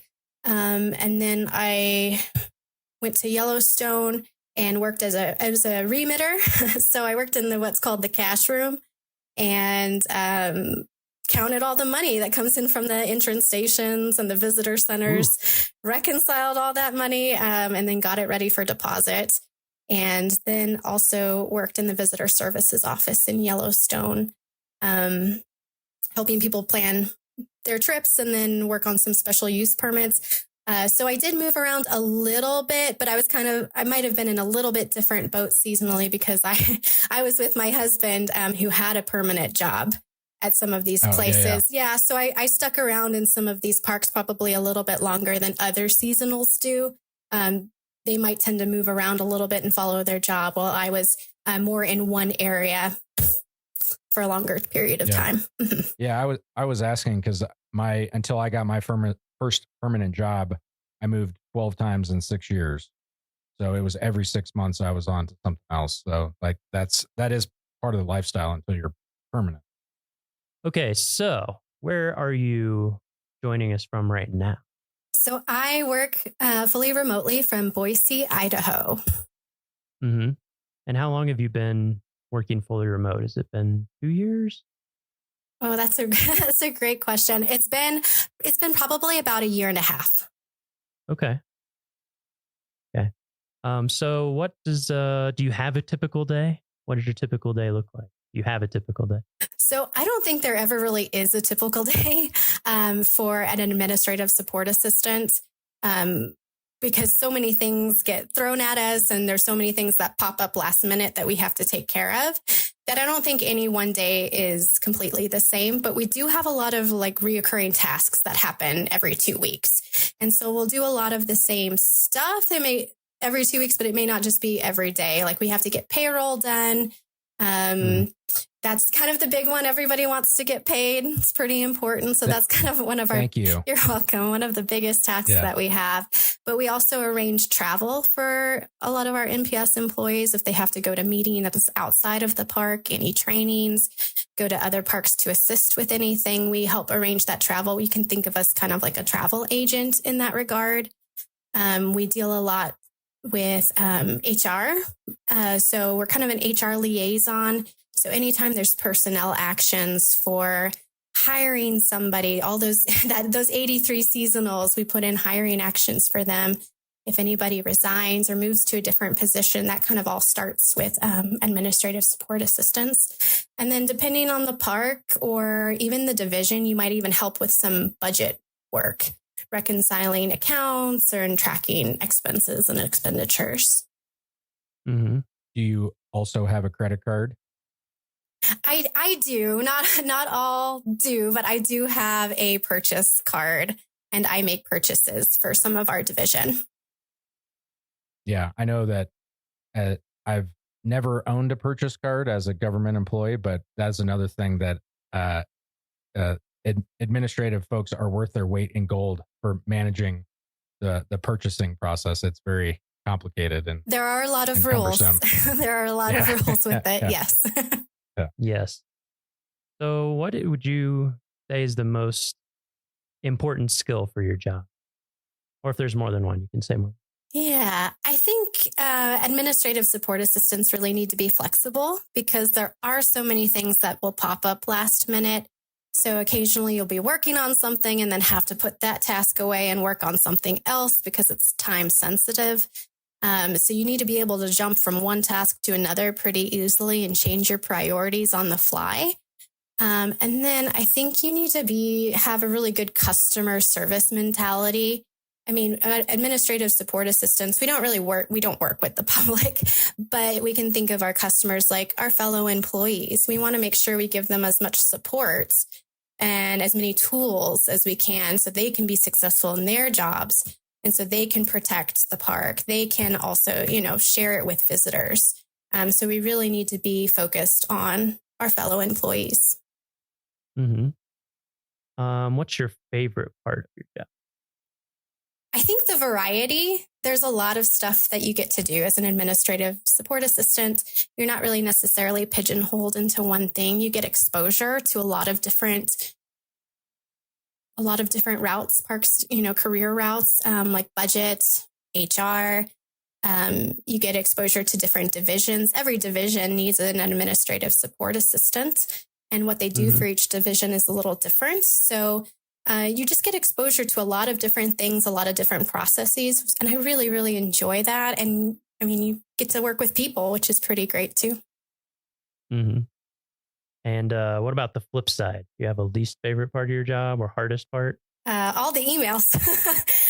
Yeah, nonstop the emails. Nonstop emails is just be a little overwhelming at times. But but in all seriousness, I think having to juggle so many different things at once and balancing all the different pieces and being able, like I said, to switch from one task to another can be a little difficult at times. So it's really important, if you do get one of these jobs to take meticulous notes, be really organized. I'm still figuring out really great organization methods for some of this stuff, but but that's kind of the hard thing.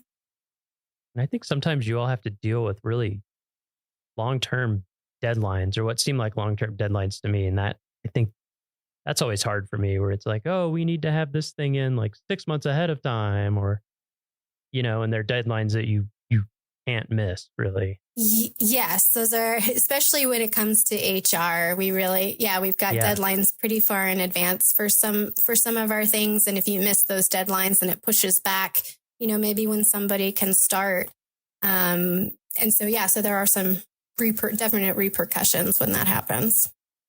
Yeah, a lot of people relying on it. Yeah.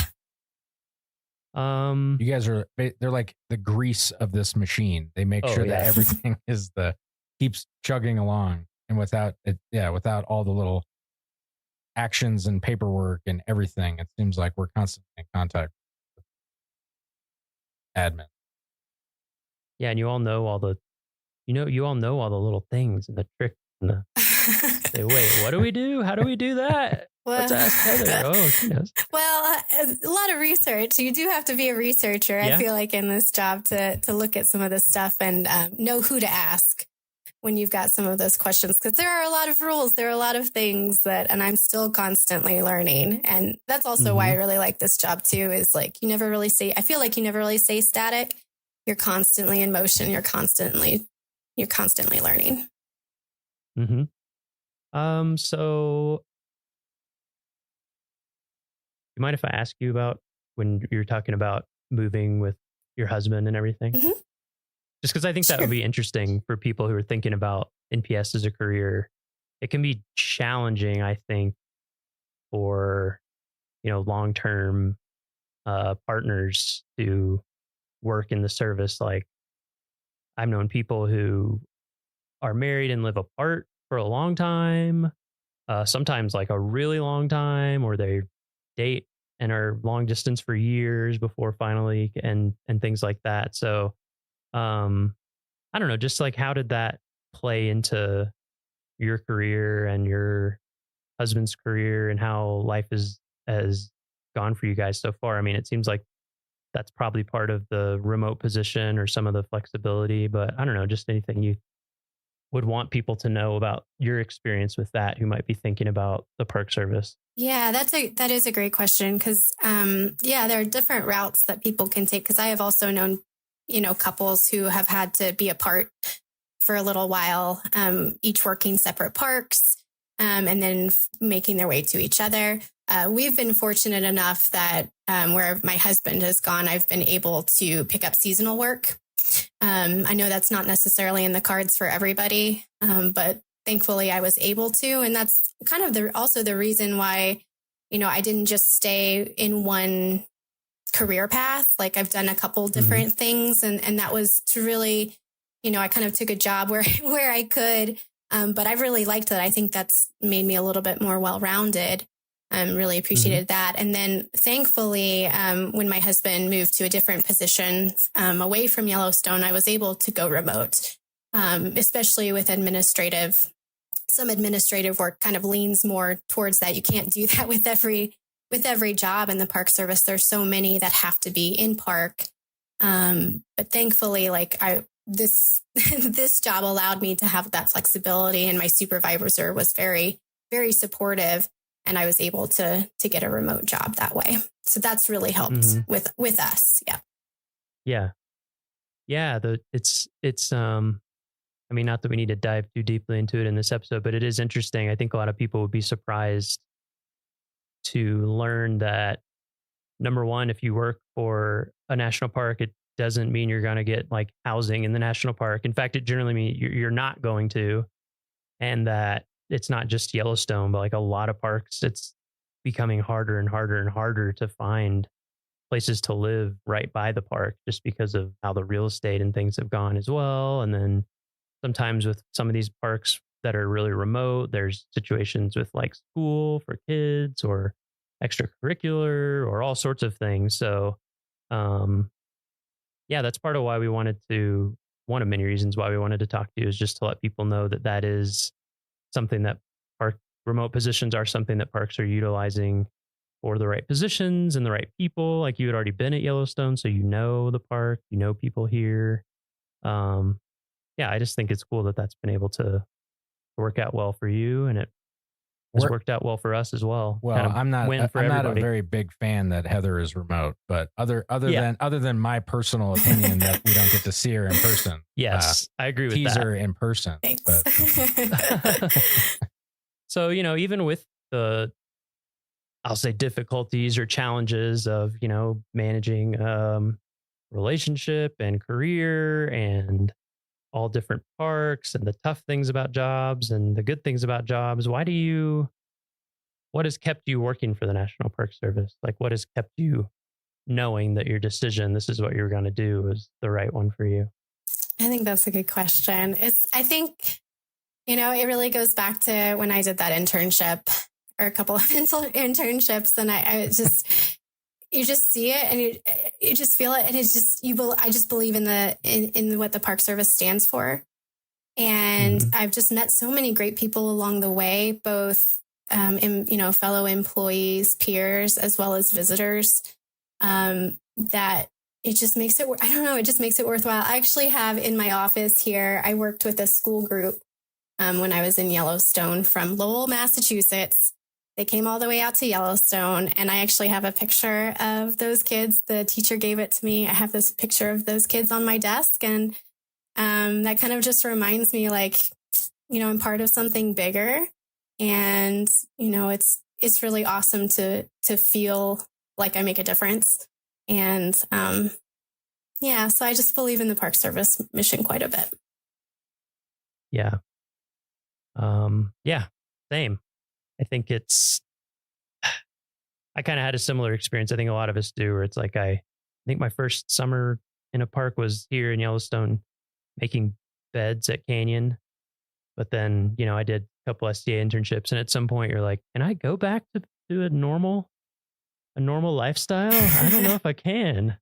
And then the mission, and just remind everybody, the mission of the Park Service is to preserve unimpaired the natural and cultural resources and values of the national park system for the enjoyment, education, and inspiration of this and future generations. So, like you said, even if sometimes a day might be filled with like a checklist of what might seem like mundane tasks or something, I think for me, and it sounds like for you, having that bigger mission that you're working for really does make a difference. So a question that I have, like, with that mission, I think a lot of us, when we have the rough days that like physically work here, you have the rough days, but then you go outside and you hear the wolf howl or you see Old Faithful erupt. Like, how's that transition been for you going remote? Like, and, keeping yourself, like, how do you remind yourself that, when it's not in your face, like it was when you were physically working in the park? Yeah, so it has been a little bit of a transition to remote. I very much enjoy it, and the flexibility it has given me to be, still continue to work for the Park Service and be with my family. I think it becomes more about the people, and than necessarily, I do feel a connection to the place, but I feel a connection to the people even more. And so to me, Yellowstone has not just become like the first national park, an amazing place to experience geysers and hot springs and wildlife. It's really become like a community. And it's about a people connection now for me as well. And so that's kind of helped. Yeah. Yeah. Hashtag Team Yellowstone. Yeah.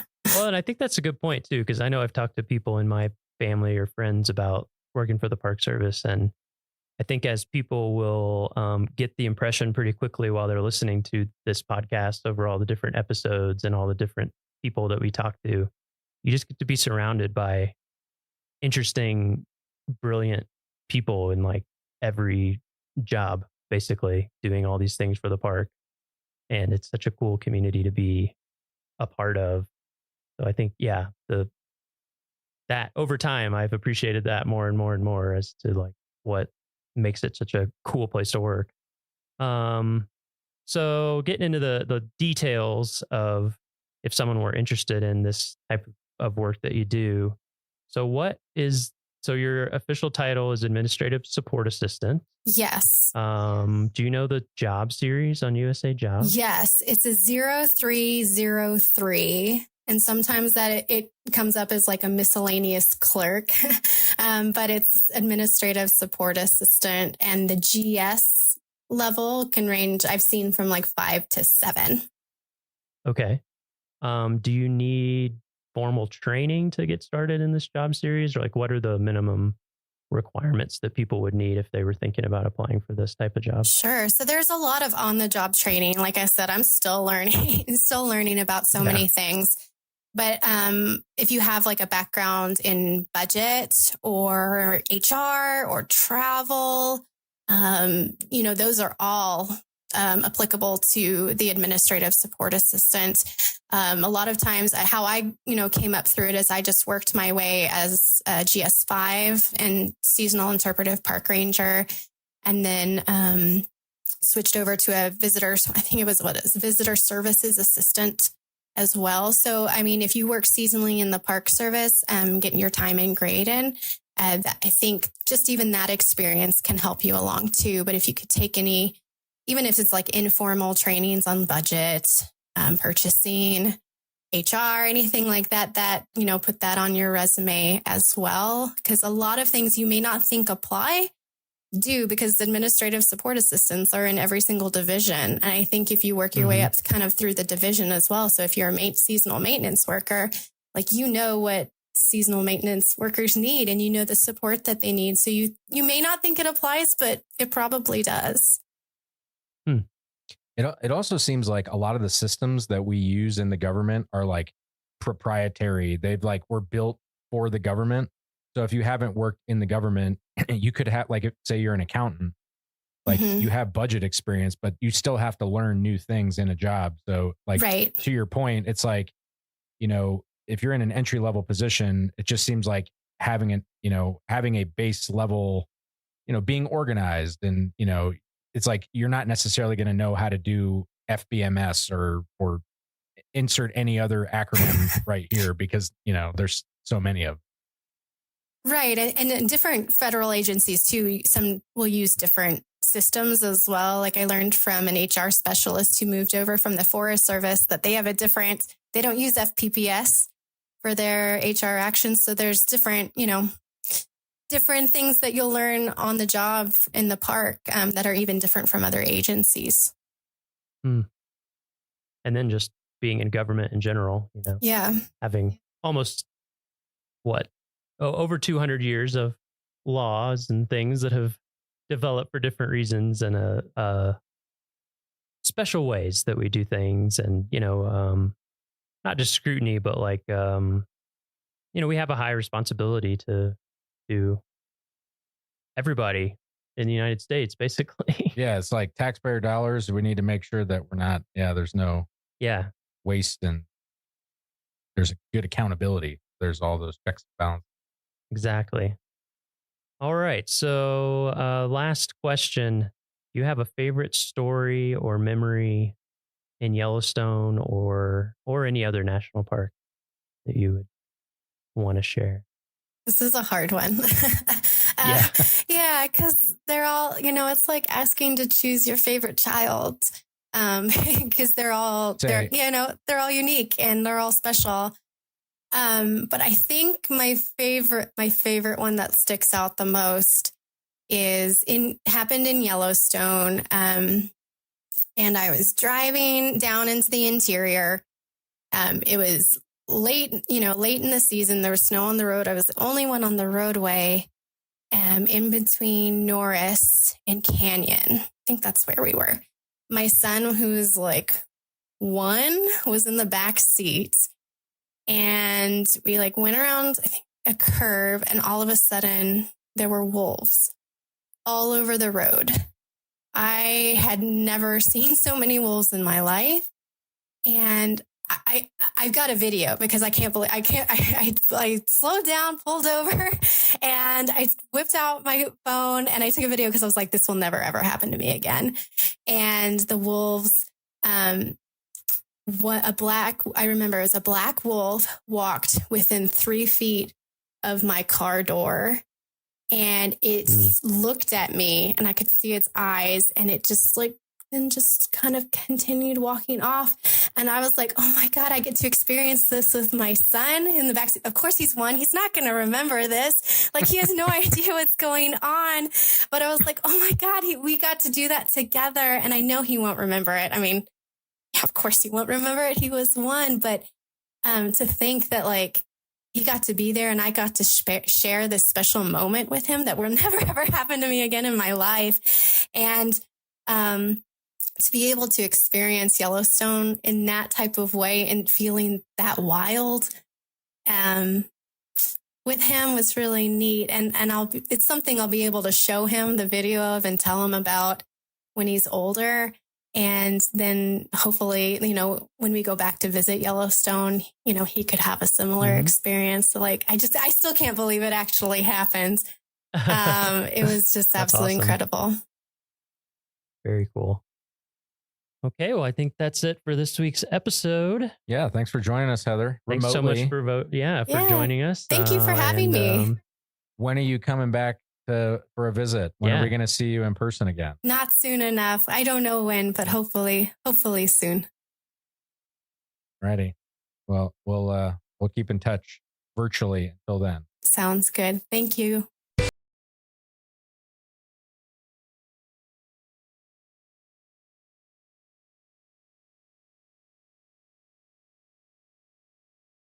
Hi, we're Al and Kay Aguilar, and we're hosts in Apgar Campground, Glacier National Park. We hope you'll come see us.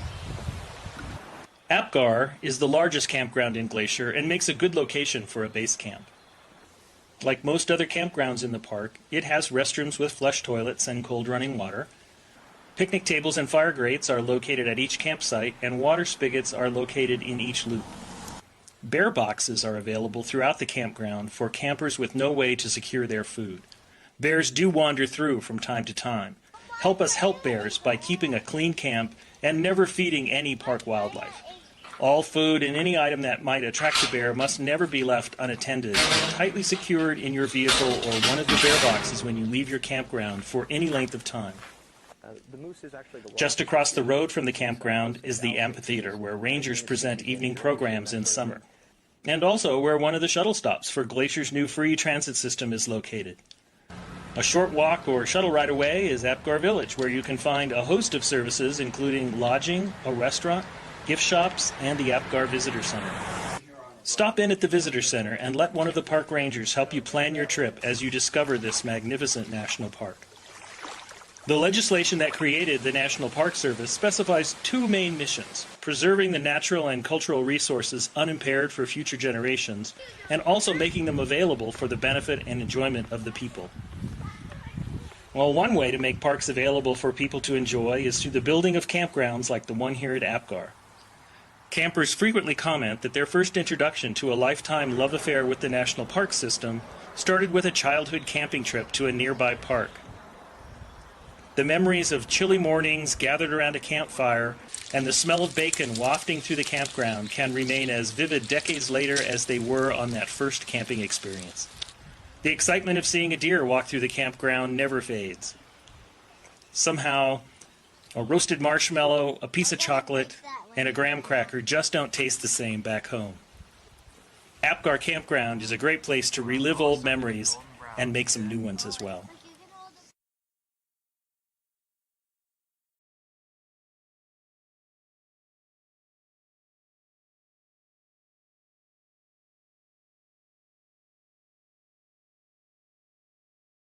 At St. Mary Falls Trailhead provides access to several hiking areas on the east side of the park. Visitors are encouraged to pick up a free copy of the Day Hikes in Glacier newspaper. The maps and trail information inside the paper will help visitors match their interests and abilities to the mini hikes in Glacier National Park. Here, the St. Mary Falls Trail, one of the more popular hikes in the park, is a 2.4-mile round trip which can be extended to 3.6 miles by continuing on to Virginia Falls. The hike offers a short and pleasant stroll down to the valley floor, crossing the stream below the roaring St. Mary Falls.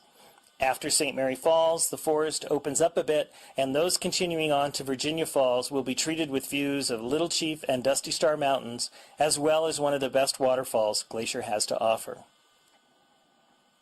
Please remember, water-related accidents are the #1 cause of fatalities in the park. Use extreme caution near water and remain on the trail. Moss-covered rocks and wet logs can be extremely slippery, and falls into swift, cold streams, rivers, and lakes have been tragic. Never walk, play, or climb on the slippery rocks and logs around this or any other stream in the park.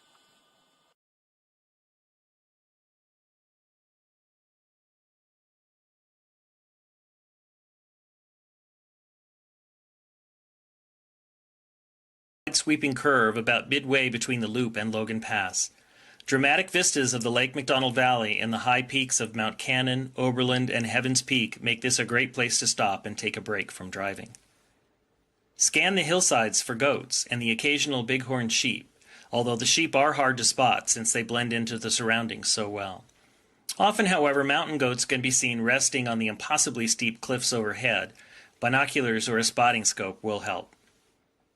As you look up the mountainside, you'll notice several huge avalanche paths. The lack of trees attests to the fact that tons of snow and ice roar down these paths every year.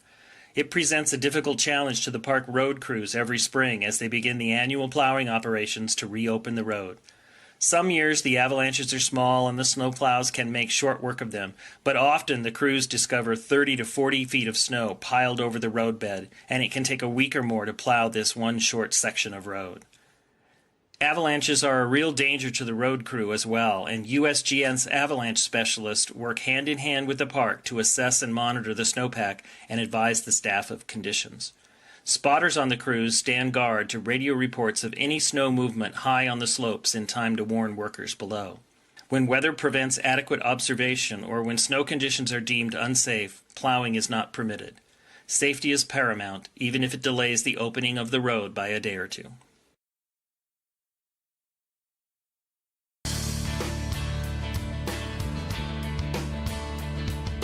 Welcome, and thanks for tuning in to this USGS Corecast. I'm Marissa Lubeck. The mountainous expanse of the Greater Yellowstone ecosystem is known for the native wildlife of its national parks and picturesque private lands. Grizzly bears live in this area of the Northern Rockies, making it one of the largest strongholds for grizzly populations in the United States. Recent research by the Interagency Grizzly Bear Study Team provides new insight into grizzly population dynamics and the hazards that influence bear mortality within this ecosystem. I'm here with Chuck Schwartz, USGS biologist and lead of the study team, to discuss these findings. Thanks for speaking with us, Chuck. You're welcome. What is the current status of grizzlies in terms of an endangered or threatened species? How are they doing with population numbers, and what does this status mean for the Greater Yellowstone ecosystem? Grizzly bears in the continental United States are listed as threatened under the Endangered Species Act. They were listed in 1975 and remain listed today.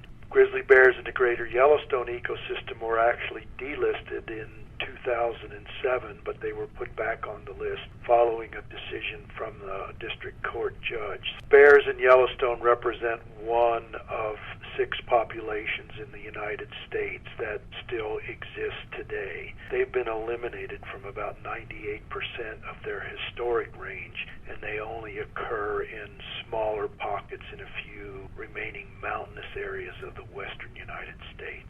In Yellowstone, there's probably somewhere around 600 grizzly bears, and the population, since it was listed, has been growing at a rate of about 4 to 6% per year from about 1975 through today. They now reoccupy habitats in the ecosystem where they were basically eliminated in the late 18 and early 1900s.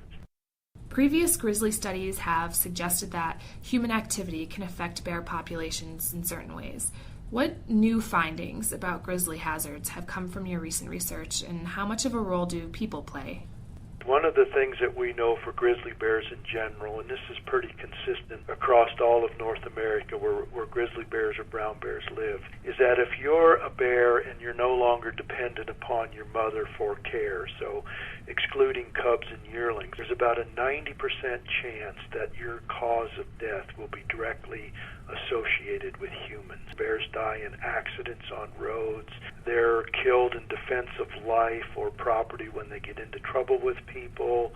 Agencies go in and remove them if they're in conflict for livestock killing or damaging property. And so what really drives bear demographics is humans. What our studies show, and they repeat some of the previous work, is that roads in developed areas, for example, impact grizzly bears. Essentially what we did was we took radio-collared bears, we looked at where those bears lived, and then whether they lived or died during our period of study. And took the bear's home range, and essentially what we showed was what we call human disturbance variables strongly influence whether a bear is going to live or die. And so bears that live in very secure areas that have little or no road density or very few developed sites in the form of campgrounds or lodges or facilities that have attractants for bears. Bears that live in areas that don't have these human developments typically have very, very high rates of survival. As the amount of human development increases, it becomes more hazardous and they tend to die at higher rates. Some of the new findings that we have shown is that ungulate hunting also is hazardous to bears. We know, for example, that an important food of grizzly bears is ungulate meat. And so in one way, when a hunter kills an elk and cleans that elk, bears use that as a food source. So that brings bears into close proximity with hunters, and on occasion they do get into trouble. They are killed in defense of life. Rural development in the form of ex-urban or outside of urban areas also increases the hazards for bears. And so when we have large ranches, for example, that have been maintained as open space for agriculture, but the human activity on that land is very low, when those lands are developed into ranchettes divided into 40-acre parcels that each get a house, it also becomes much more hazardous for grizzly bears to survive in areas like that. There's a saying that biologists have is a fed bear is a dead bear, and so these kinds of developments just increase the probability. As far as natural hazards are concerned, is cubs and yearlings, which are dependent upon their mother for care, face a different suite of mortality agents. And what we typically see is if you're a young bear and you're going to die, you're more than likely going to die from natural causes. There's starvation or predation. And in the instance of starvation, in some years when we have poor food production, these little cubs don't get enough nourishment and they starve to death. The other thing that we see is more predation. And in the world of bears, cubs and yearlings are vulnerable to being preyed upon by large adult males. You mentioned that you used years of bear tracking information from collared bears to come to your conclusions. Can you tell me more about how this information was acquired?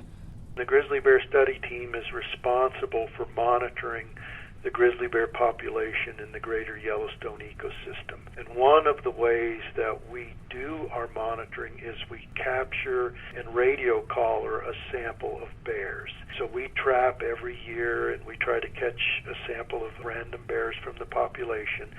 We then put radio collars on those individuals and we track them through time.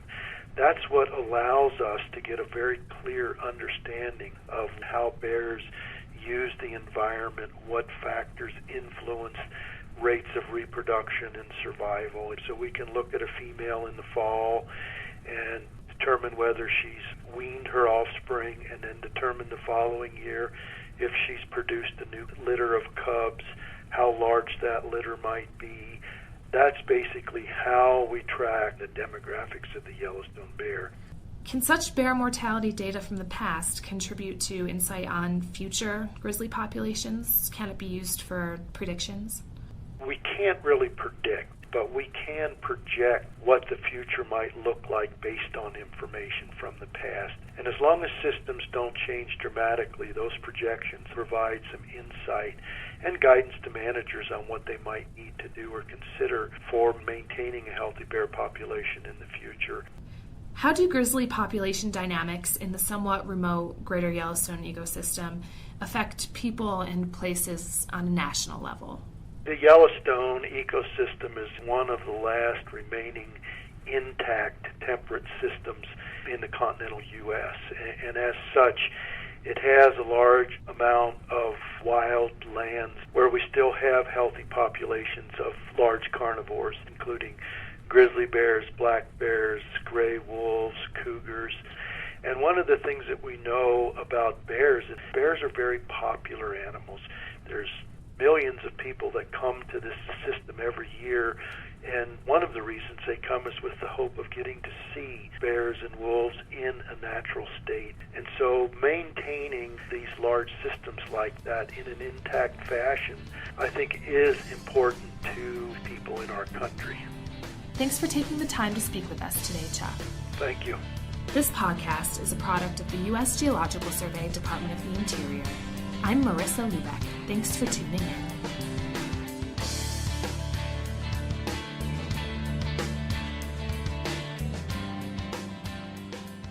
Headwaters is supported by the Glacier National Park Conservancy. How many animals have you walked by and never noticed? How many species live around you that you've never even heard of?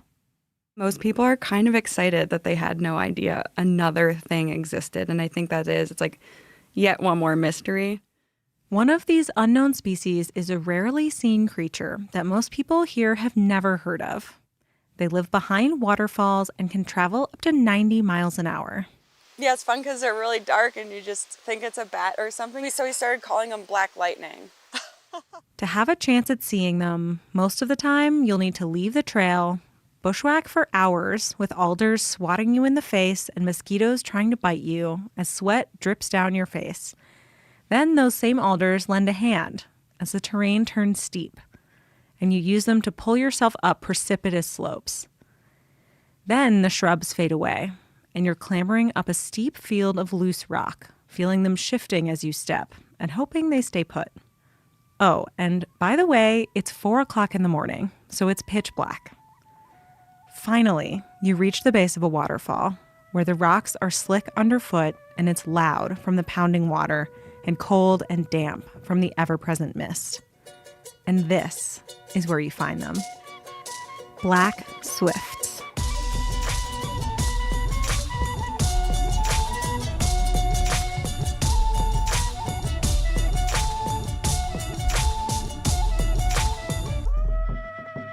I'm Perry, and you're listening to Headwaters, a show about how Glacier National Park is connected to everything else.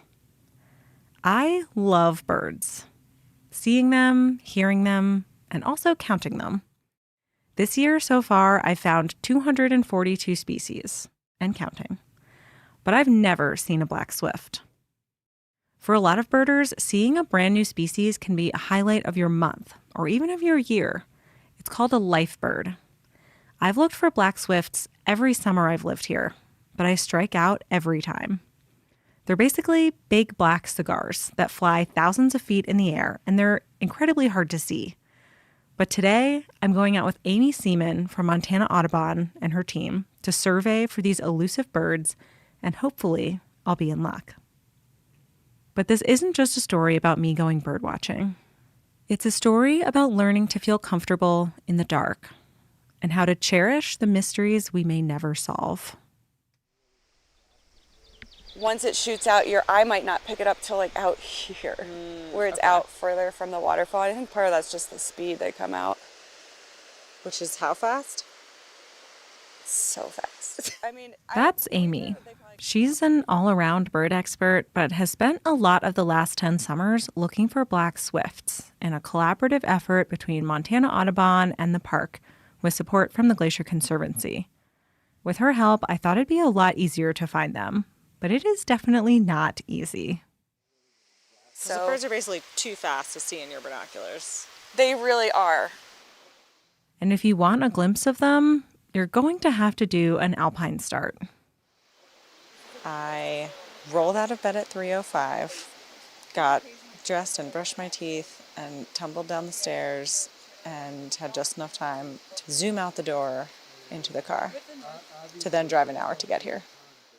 So I'm tired, there's rain in the forecast, and it's also fully dark outside. Black swifts are early risers, much earlier than me. They're not quite nocturnal, but they aren't just active during the day either.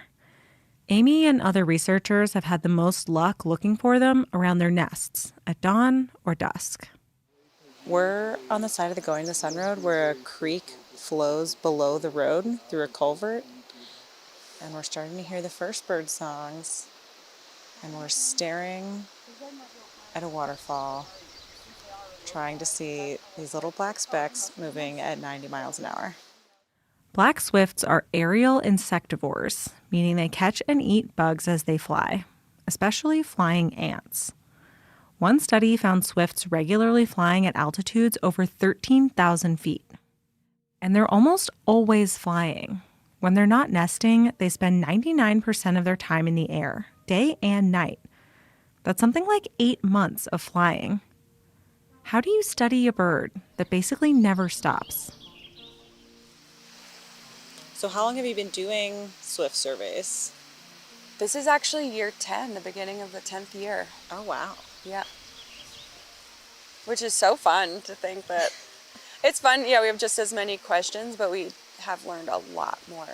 So when you started, you didn't know how many birds there were, didn't know how to look for them, didn't know what their nest sites really looked like.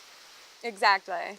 But despite the things that Amy and others have been able to learn, there's plenty of mystery left. And Amy loves it. I've always wanted to know what's around me. That was a lifetime goal of like, when I'm a kid and I want to grow up, I want to say, hey, I'm on a hike and what is this thing that I'm walking near or pretty flower that I'm looking at? Then you're like, wait, there is stuff we don't know. So it was this whole full circle of like, you're a black swift explorer. I can't believe there's a bird that we found the 6th nest of in the state. That's incredible. It's a wild sentence and it's so fun. And you're like, wait, we didn't know where they wintered till 2012. Scientists have learned about many birds' migrations through banding programs that started in the early 1900s. But it wasn't until 2012 that we started to learn where swifts migrate. Using tiny geolocators, researchers in Colorado discovered that they were wintering in the lowland forests of Brazil. But where exactly our swifts from Montana go is still a question. But we do know that they're declining. A 2016 report compiled by Partners in Flight estimated dramatic declines since 1970. Climate change, pesticides, and habitat disturbance are all pressuring these birds. So much about them, especially Glacier's population, is unknown. And I'll never forget my first year at Sperry Chalet meeting a person who had hiked here for decades and had never heard of this bird, and he could name every plant on the side of the trail. Wow. So he's like, well, what are you guys here for? And we're like, oh, actually these birds right up in this waterfall that you can look at from the chalet and we've seen for years. And then he was just floored. And Amy's been working to study swifts and spread the word about them for the last 10 years. There's enough sites now to start monitoring to a number of birds. Because, of course, at some point, funders want to know, conservationists want to know, like, well, what's the number? Are we running out? Are they declining? Are they not? Personally, I'll just be happy if I get a little glimpse of just one.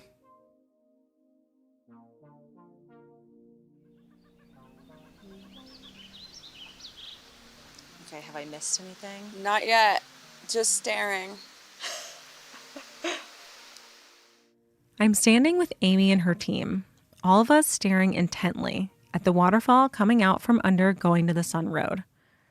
I'm bundled up, but the cold, damp air is still somehow seeping in. It's 5:25 now. I've still seen no swifts, although it's seeming less absurd that I might be able to see that now that it's a little lighter, but it hasn't happened yet. We do call them the swifting hour. There's like a certain light that starts to settle in the morning or night, and you're like, okay, I can feel the activity now. So Maybe Amy could feel it, but I was not at her level. So I'm just looking at the waterfall in my binoculars, and we talked for like 2 hours yesterday about how you can find the nests and what to look for, and this kind of nook or crevice or the whitewash from their poops out of the nest, and they made it all seem very straightforward. And I am befuddled. Needless to say, seeing a swift, even with Amy's help, was not going to be as simple as I'd hoped.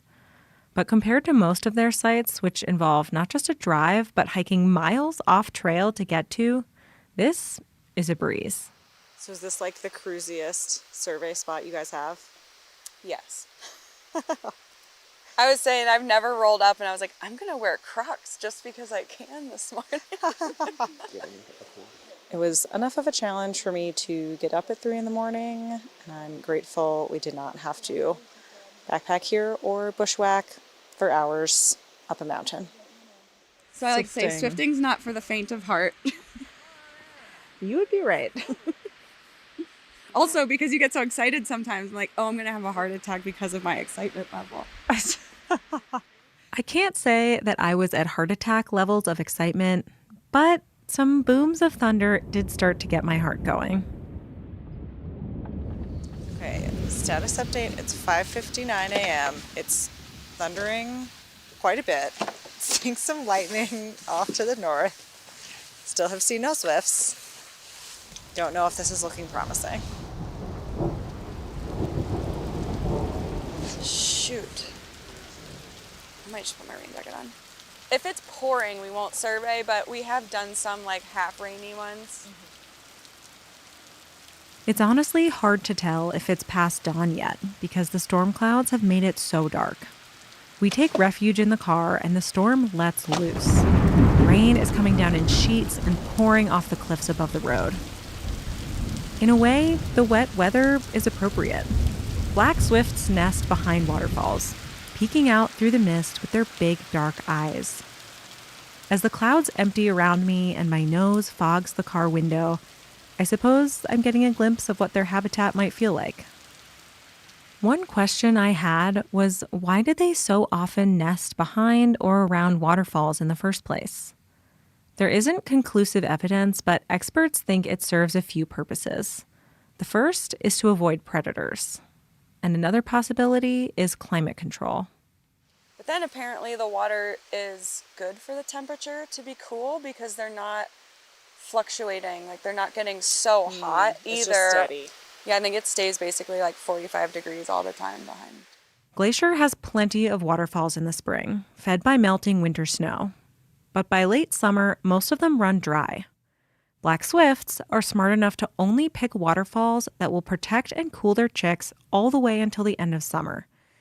And those can only be fed by glaciers and persistent snowfields, which this park has a lot of.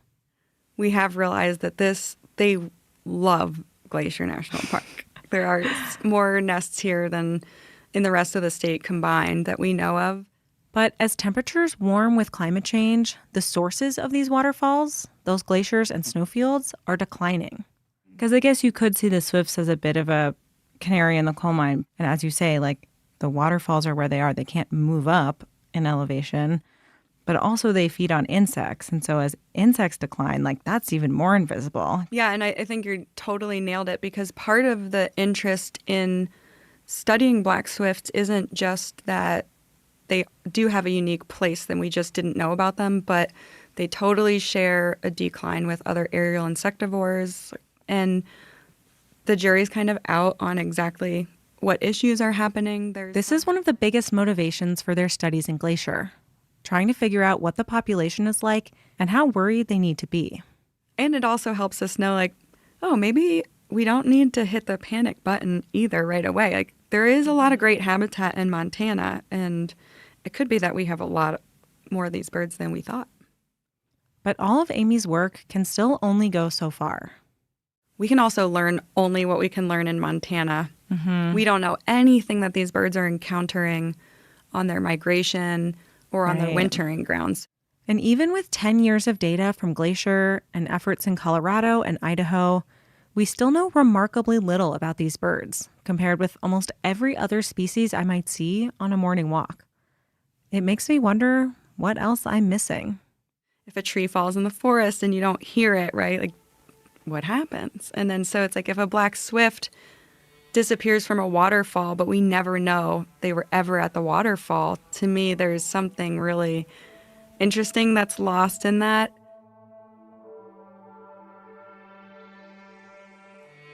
Still hiding out from the rain, talking with Amy in the car, I've pretty much lost all hope of seeing a swift today.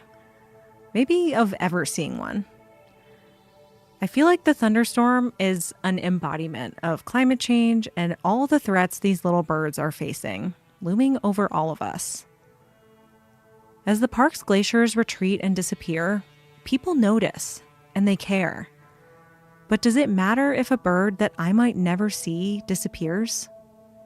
Can you love something you've never seen?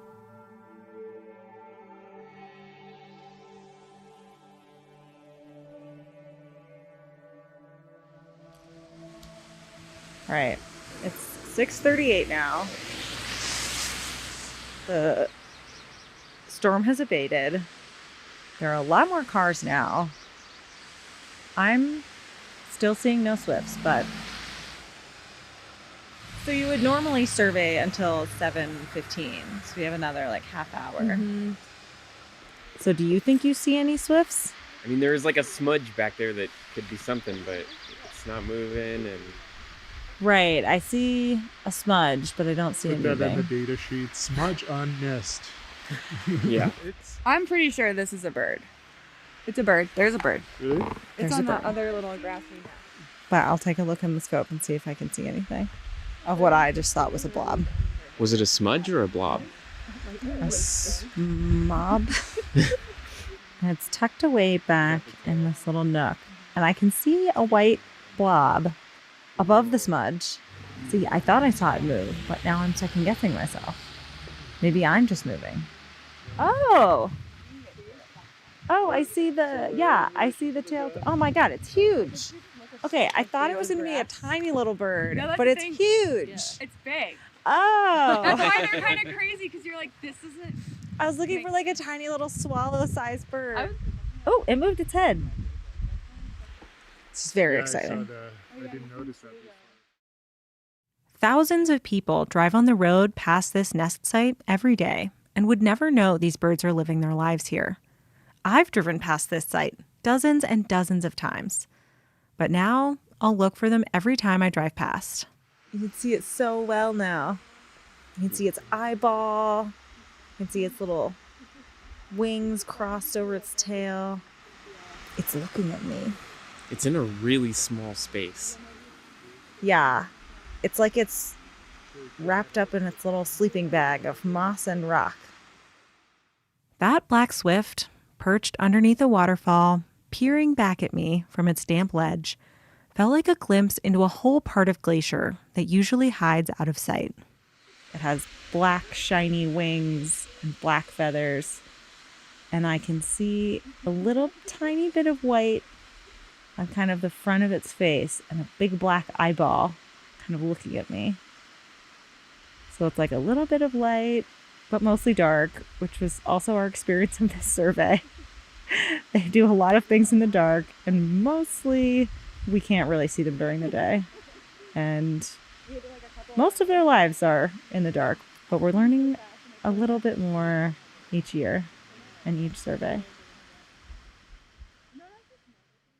In all these years, what do you think you've learned from black swifts?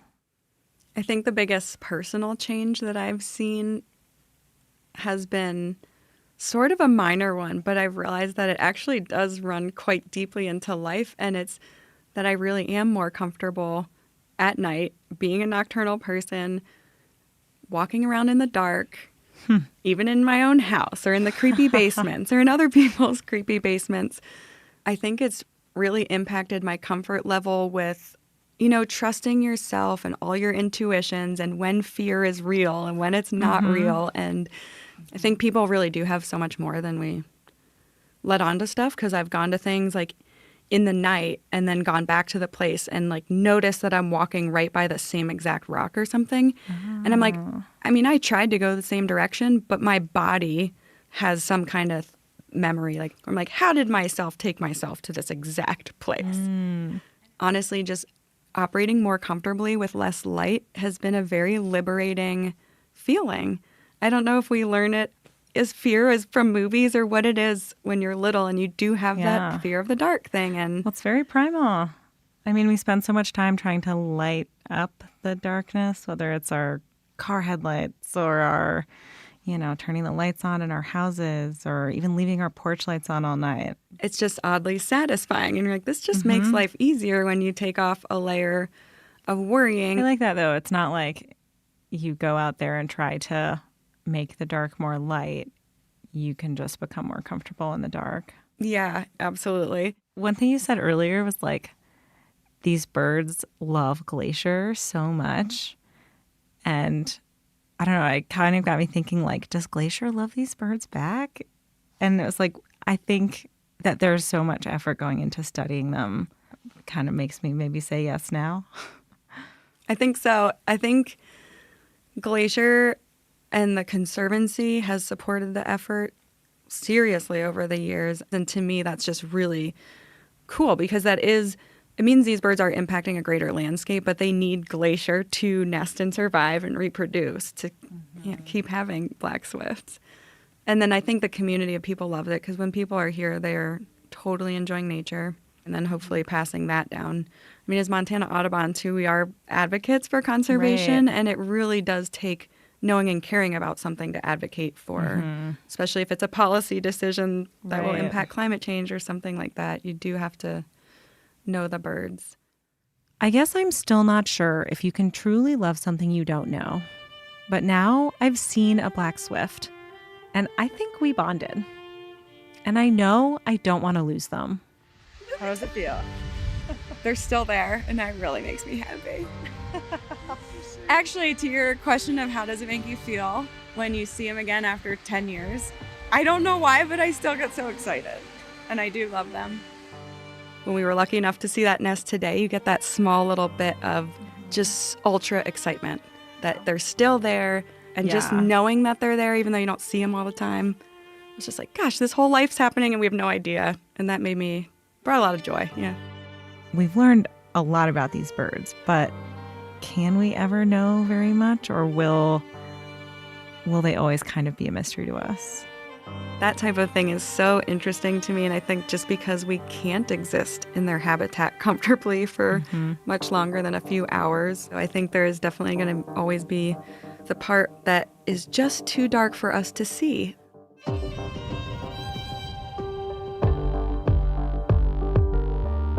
Headwaters is a production of Glacier National Park and is supported by the Glacier National Park Conservancy. We could not make this show without them. You can learn more about what they do at glacier.org. Headwaters is made possible with help from Lacey Kowalski, Melissa Slottick, and so many people throughout the Glacier community, especially the natural and cultural resource teams. We're grateful for all of you. Our music this season is by the brilliant Frank Waln. The show's cover art is by our sweet friend Stella Nall. Check out Frank and Stella's work at the links in our show notes. Special thanks this episode to Amy Seaman and the whole Black Swift team, Montana Audubon, Lisa Bate, and Kaylee Kimball for all the pickles. Besides sharing this episode with a friend who might appreciate it, you can help us out by leaving us a rating and review in your podcast app. Thanks for listening.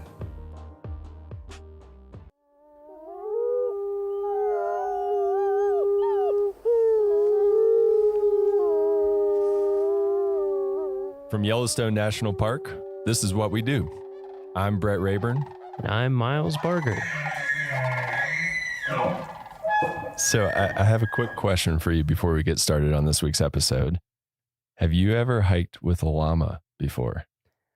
I have not hiked with a llama before. Is that because you don't want to, or is that because you've never had the opportunity? I think it would be awesome. I've never had the opportunity. I've definitely seen them around at other parks, but I've always wanted a trail goat. You know, that's a thing. Some people hike with trail goats. Yeah. So wait, hold on. So what? All right, explain this really quickly before. No, I've seen people in like national forests. They'll have, you usually need at least 2 because they're herd animals, and they can carry up to like 50 pounds each. So you can use them as kind of mini pack animals, but you don't have to put them on a string, and they just gather at night. Anyway, what a chick magnet that would be.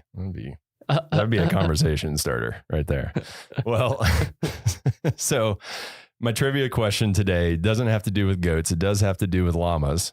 So, do you know how many llama outfitters currently have contracts to do business in Yellowstone National Park? I do not. I will guess 11. It's actually 3. So you had a string of doing really well on these trivia questions that might have come to an end here. Failure. So there are 3 outfitters currently that would let you go hiking with a llama. So it's possible. Maybe a bucket list item here. Our guest this morning is someone who probably would have known the answer to that question. So she's Becky Wyman, a concessions management specialist here at Yellowstone National Park. Becky, have you ever hiked with a llama? I have not. No. So it sounds like we need like a work trip. I think so. To come out of this summer, because I love nothing more than hiking and not carrying my own stuff. It makes it quite nice. That sounds awesome. Well, it's awesome having you here today. So we didn't invite you here to just talk about goats and llamas exclusively. Although, you know, if they come up more, I'm totally fine with that. We invited you here because you have a super important job in the Park Service that most visitors would know nothing about. You work a lot behind the scenes. And before we get into the details about what you do, as a concessions management specialist, actually, could you give us like an overview of what concessioners and what CUAs, commercial use authorization holders, like what are all of those things? Because a lot of listeners probably just have no clue what that is. So our office oversees all of the commercial operators in the park. We have category 1, 2, and 3 contracts, plus our commercial use authorization program. The category 1 contracts include our large concessioners, currently Xanterra, Yellowstone General Stores. They do the lodging and retail type of operations in the park. We also have our service stations. Our CUA program oversees or has our fishing guides, photo tours, environmental education tours, that sort of scope. And then we have our category 2 and 3 contracts, which include our over snow operators in winter. We have a bear spray rental. We have stock outfitters that do day and overnight trips in the park. Llamas. That include our llamas, as well as a ski camp in winter that is located at Canyon. Awesome. So the Park Service doesn't actually have, like, we don't run hotels or things like that. That is correct. We have contracts that allow other operators to run those, and we oversee those contracts. That is a lot. How many are there? Just like a rough ballpark. It's always changing, right? The number. Well, all of our contracts pretty much stay the same. We have the 3 large category 1 contracts. Like I said, the hotels and retail general stores, and our service stations. We have 38 stock contracts that include the 3 llamas. We have 23 over snow contracts and 1 bear spray rental. And then I believe the number of CUAs exceeds 400. Yeah, that's a lot. So yes. That's a lot that you're overseeing out of the concessions office. It is. Okay. Well, thank you. Yeah, I just thought that would be a good overview of like what your job entails before we kind of dive into the background, and then we'll kind of come back to a typical day of what it's like working as a concessions management specialist. So do you mind telling us a little bit about where and when you got your start in the National Park Service? So I came to Yellowstone in 1998. I was a bright-eyed, bushy-tailed fisheries technician. So I started my career with the Park Service at Lake in Yellowstone, and I have never left. So it hooked you. It hooked me. No pun intended. Anyone get it? And how'd you hear about that job? I think I heard about it through USA Jobs. Awesome. Yeah, we have, and for those of you who don't know, who are listening to this and don't know what USA Jobs is, we do have an intro episode that kind of explains that, as well as some of the other jargon that we might talk about here. So just refer back to that if you have any questions. So you saw it on USA Jobs, you applied and you got it, and the rest is history.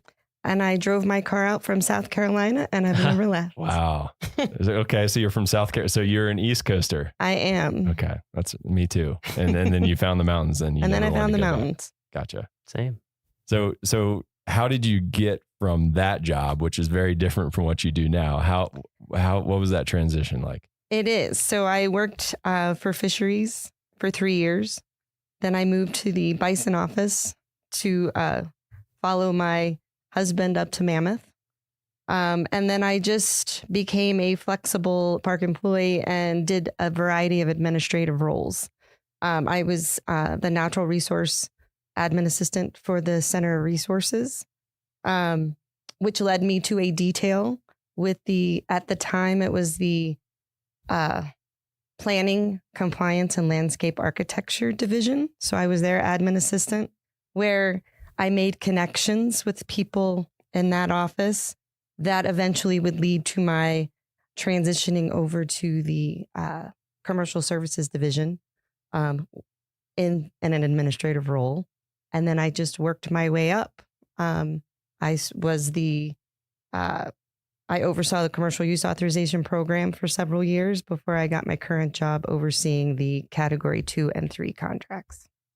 Wow. So you've done a little bit of it. I'm a jack of all trades. Yeah, that's awesome. That's really cool. I feel like that's a theme across these episodes. We've either had like people who decide this park is for me, and then you make it work within that park, or some people say this is my job path I want to follow and go wherever they need to go to make that happen.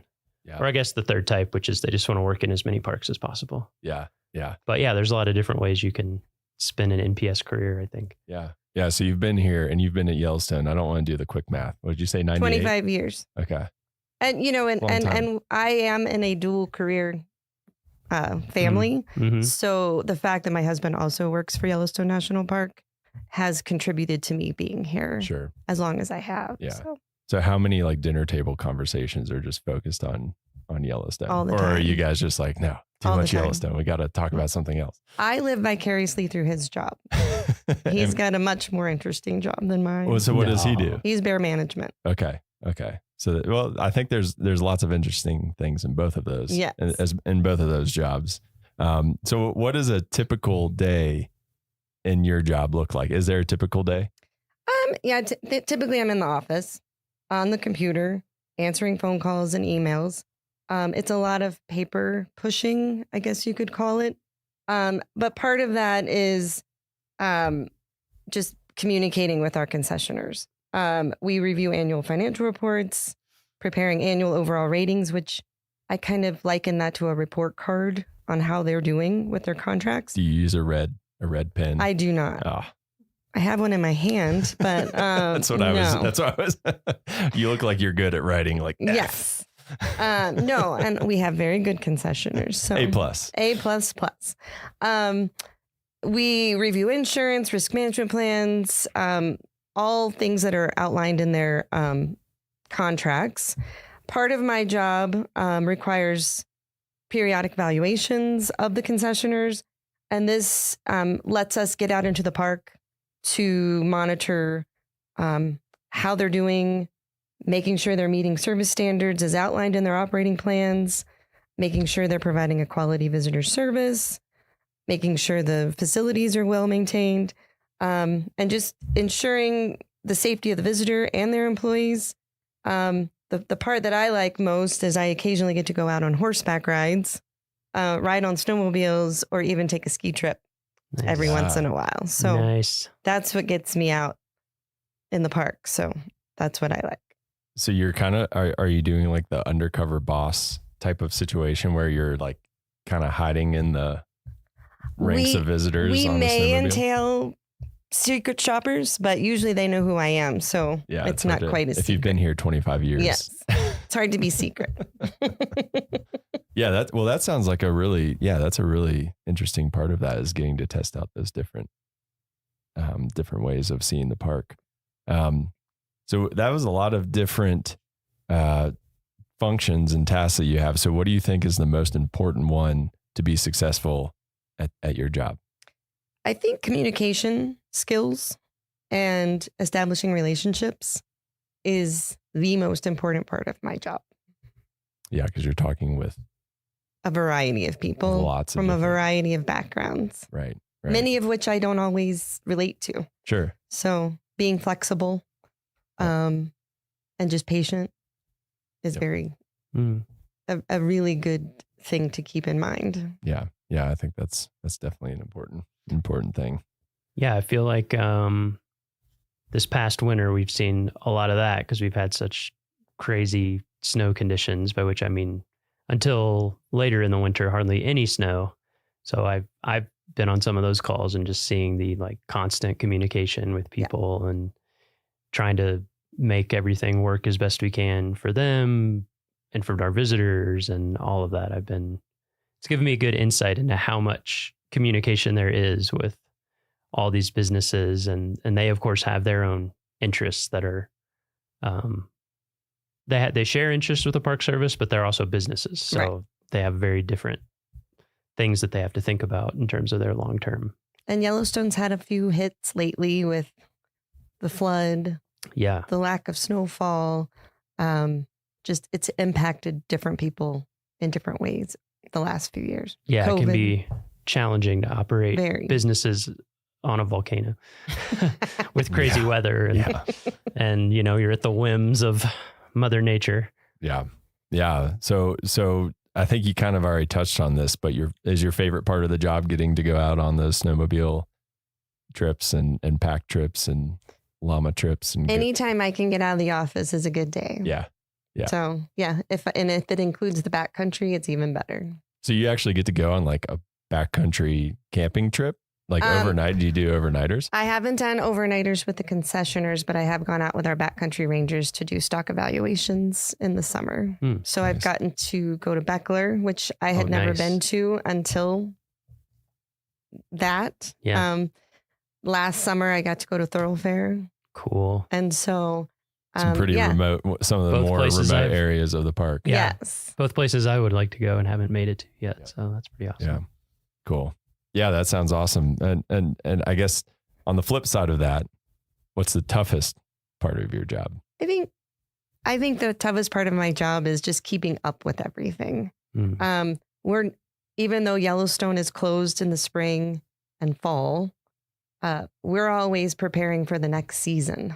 And so we never get to take a break. And if you fall behind in the management of these contracts, the paperwork, it's hard to catch up. So just staying organized and on top of things is the hard part. Yeah, I want someone to invent like this pause button that you can just hit and no emails will come in, and like you can just like catch up and then you can hit play again and then but I haven't found that yet. So some of our jobs have sort of a pause button. They have the furlough. They're not allowed to check email for like 2 weeks or a month, but yeah, you're right. Yes. What about the regulations? Are they changing pretty often, or do they stay fairly consistent? I think they're staying pretty constant, but there are some tweaks that they throw at us every once in a while. Yeah. So we have to stay on top of those. Yeah. I was wondering that. Continuing education. Yes. There's definitely continuing education aspect. Yeah. Yeah, for sure. So you've, even with those difficulties of just a lot of work coming at you, you've obviously done what you could to stay in the National Park Service and in Yellowstone National Park specifically. So why the National Park Service? What's kept you around? I think just working for an agency whose mission is to preserve our natural and cultural resources, since that is my background. And I grew up, my family took trips to the Great Smokies, Shenandoah. And so it's just been part of who I was prior to the Park Service. And so it just made sense when I landed here that I would stay. Sure. I guess it's safe to bet that you hadn't snowmobiled in South Carolina too much I had before not. you got here. There was many firsts out here. Yeah, that's one of the cool things about this place is there's always a new experience kind of right around the corner that keeps you motivated, right? Yes. Yellowstone just gets some people, and you just can't leave. Yeah, Happened to literally, me. you can't. They just don't want to come back. No. Yeah, literally, they won't. let None you. of us ever want to. So, would you say that there's a defining moment in your career? You know, having been here, this is my first and only park. And I think meeting my husband here and knowing that he wanted to stay here kind of defined my path. And so then I just had to redefine what my goals and ambitions were and find my place. Yeah. So Yeah. Yeah. I mean that makes sense. Do you guys spend time in the park on the weekends and that, or are you guys? We used to do that a lot more. Yeah. Now we have 2 teenagers, so That keeps you they pretty keep busy. us pretty busy. Yeah, volleyball games and Volleyball games, basketball games. You know, that's the challenging part living in a remote area is that aspect of it. So can you kind of touch on that really quickly? Like that's an interesting perspective, raising a family in a remote location like this. Yellowstone has been a fabulous place to raise kids, especially if you like the outdoors. But with that comes some sacrifices. We're an hour away from the nearest town, like big town for some recreational activities. But you just kind of have to roll with the punches. And if that's what you want to be involved with, you do it. We used to have them in ski school at Bridger Bowl every weekend, and we drive the hour and a half up there every Sunday. Soccer was in Livingston, which is an hour away. We had basketball tournaments and all of that, but we also threw in family trips, hiking, backpacking, fishing, rafting. I mean, you've got it all here. It's just you have to.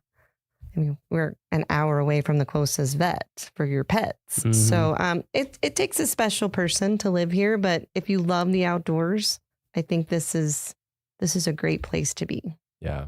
Yeah. That was the biggest. Miles, you've lived on the East Coast too. So like that was the biggest adjustment for me is just how like no one bats an eye when they're driving an hour and a half somewhere. That's like nothing to them. And I'm like, whoa, that's very far to me. When I first came here, that was like a weekend trip. Yep. Was an hour and a half. And so doing that just to go to the store is definitely an adjustment. And I think, you know, like all of the parents that I know and have grown up with here, we all pitch in. We have daycare, we have preschool, we have grade school. And we all just probably have to do more here to be involved than you would on the East Coast or in larger metropolitan areas. But it creates that community as well. Yeah, you probably don't find community like this in a lot of. I mean, this is pretty special. It is pretty special. That just can't happen otherwise because people are off doing their own thing, driving all over the place. Yeah, there's no one else to do stuff for you here. Yeah. So it's like you kind of have to hang out. Yeah, like my son's been in preschool the past 2 years, and I've been on the board because it's like only so many of us have a kid in preschool, and I've been there, done that. Yeah, I've heard lots of people here told me that when I was moving here. They were like, "Well, you'll be involved in a lot of things because you have to be, and also everyone will try to recruit your kid for everything because they're a precious commodity. They are. They're a limited supply." We need more kids. Yes. Yeah. No. So getting back to your job.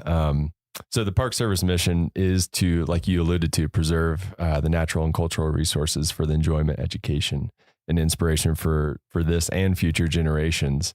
Those kids we were talking about. So with that in mind, how does your job contribute to that mission? Well, I keep going back to when I was first interviewed for my administrative assistant position in the commercial services office, and Mary Murphy, who was a longtime employee of the park, made a comment that stuck with me, and she said, "Our division touches everybody's vacation. It impacts their experience." And so coming in, that's kind of motivated me to make sure that what I'm doing with our partners are contributing to that experience. Yeah, for sure. I mean, if someone has a bad experience, that they associate that with Yellowstone National Park and the National Park Service potentially. And then also we work with our interpretive division to help educate our guides to be better educators for their clients that they take through the park. So it's a group effort. Yeah. I mean, something I've thought about a lot. I don't know how to quantify it, but I would guess that all of our concessioners spend more, certainly like longer term hours with visitors than any National Park Service employee. Absolutely. Because I feel like most people, if they interact with a National Park Service employee, it's going to be as a visitor at a visitor center desk, maybe for like a few minutes because we are busy and there's lines and people have questions. Or maybe they get to go on a ranger-led walk or talk. I mean, that's a small percentage, but even those maybe are going to be 30 minutes, 45 minutes, whereas concessioners, it can be all day or multiple days. It can be a really close relationship that people form. So I think about that a lot. I think in every park that I've worked at, that's been the case, that those really quality hours are often with a concessioner. So they're like a huge, not just an extension of what we do, but they contribute big time to that mission. Yeah, for sure. So for someone who's listening to this and is like, man, that sounds like a cool job. I like a challenge. I like to go snowmobiling every once in a while. What's the series? Do you know your series in USA Jobs? It's an 1101. Okay. So that's what people can look at if they're interested in those, and that's concessions. It's a concessions management specialist. Okay. And I believe they start at a GS7 and go all the way up to supervisory positions. There are, I don't know what the series number, but there is a concessions management assistant that might be like a 6-7. But yes, we're all over the Park Service in every park. Okay. Yeah. And that's the other great thing is that every park has those types of jobs. So if you want to move around the country, you can do that pretty easily. Absolutely. That's another great part of that job. And every park is different in the contracts and commercial use authorizations and activities that they offer. So pick your park, pick your activity, and there's probably something out there for you. Yeah, for sure. Mm-hmm. And do you need formal training to qualify for those positions? Obviously not. Just lots of experience. I come from a wildlife biology background. I think a business, accounting, finance experience would be beneficial. I've kind of had to learn on the job. But one thing that's helped me in Yellowstone is just my varied experience working here, and knowing people and programs and the willingness to be flexible and patient. It took me a while to get where I am. And I made some choices for my family that kept me from taking certain jobs. And there were certain jobs I didn't want. But I think those type things would be beneficial for someone looking at this. I don't know that you need like an accounting degree, but I definitely think, people that have run small businesses or worked in, we have one of my coworkers worked, in a cell phone company, just having that knowledge of other business, having that acumen would be helpful. That's where I've been lacking. So it's taken me a few years to train myself. Sure. And so is your advice to just, would that be your advice for someone wanting that position? Just kind of be opportunistic and take what you can and kind of it'll work its way. Yeah. And out. you know, there's been several details that come across that I would encourage people to take advantage of to gain experience. Once you get into the program, our Washington office offers annual trainings with asset management, pricing and evaluation, financial management, commercial use authorizations to kind of bring everybody up to speed because it is kind of a different aspect of the Park Service. And especially for those people in parks that have collateral duties, you know, you're a superintendent, but you also have to manage the commercial services. It helps with those type things. But I do think there's some introductory trainings on DOI talent that anyone can take. Like, I think there's an introduction to commercial services just to give you some background on the program. Yeah, that give you that solid foundation to get started and kind of learn more about it. Well, that all sounds, that's great advice. I think super applicable to a lot of people listening. Do you have a favorite, before we let you go, do you have a favorite memory in Yellowstone National Park? I'm guessing you have a few in 25 years. But you can only pick one. That's my rule. Okay. Well, very strict. After 25 years, I have too many. So I'm going to pick one that's not in Yellowstone. Yeah, that's totally before I came to Yellowstone, I worked for the Fish and Wildlife Service in Vernal, Utah. And we worked in Dinosaur National Monument. So my favorite memory is just, I worked for an endangered fish project, electrofishing down the Yampa through the park. It was my first job out of college and the best one ever. Can you describe to those who don't know what electrofishing is? Because it sounds like some heavy metal band from the 80s or something. Well, we had a raft with electrodes that came out from a boom on the front of the raft, and it had a platform, and we turned the generator on to create the current, and we would go through the rapids with the electricity on, and the fish would get stunned and float to the top, and we'd have large nets hanging off the front of the boat that we would scoop the fish up and bring them in and tag them if they were the right type of fish. And no fish are harmed in that is correct. They are okay for our listeners out there. Did you get any like really weird random species that kind of floated to the top? No, it was an endangered fish project, so we were looking for specific fish. Okay. And so they were few and far between. Yeah. But you just got to make sure that you don't fall in the water when those electrodes are on. That's one of the like most amazing rafting canyons. It's beautiful in the country. It is beautiful. Yeah. I would love to go back. That's another group trip that we can take. Did you go through the gates of Lador? That's the one section I have not done. Gates of so Lador. I Yeah. have My father-in-law's that on done my it, list. and he's like says it's unbelievable. Yeah. Nice. And it's a great name. Yeah, exactly. Well, Becky, thank you so much for joining us today. It's been awesome learning a little bit more about what you do and how you contribute to the National Park Service mission. So just thanks for taking the time to talk to us and teach us a little bit more about it. My pleasure. All right, that's it for this week's episode of What We Do. Thanks again to our guest, Becky Wyman. If you like what we do, rate and review the show wherever you listen. Every positive review really helps new people find the show, so we appreciate it. If you have questions or want to learn more about a particular job, contact us using the form at go.nps.gov/whatwedopodcast. Thank you.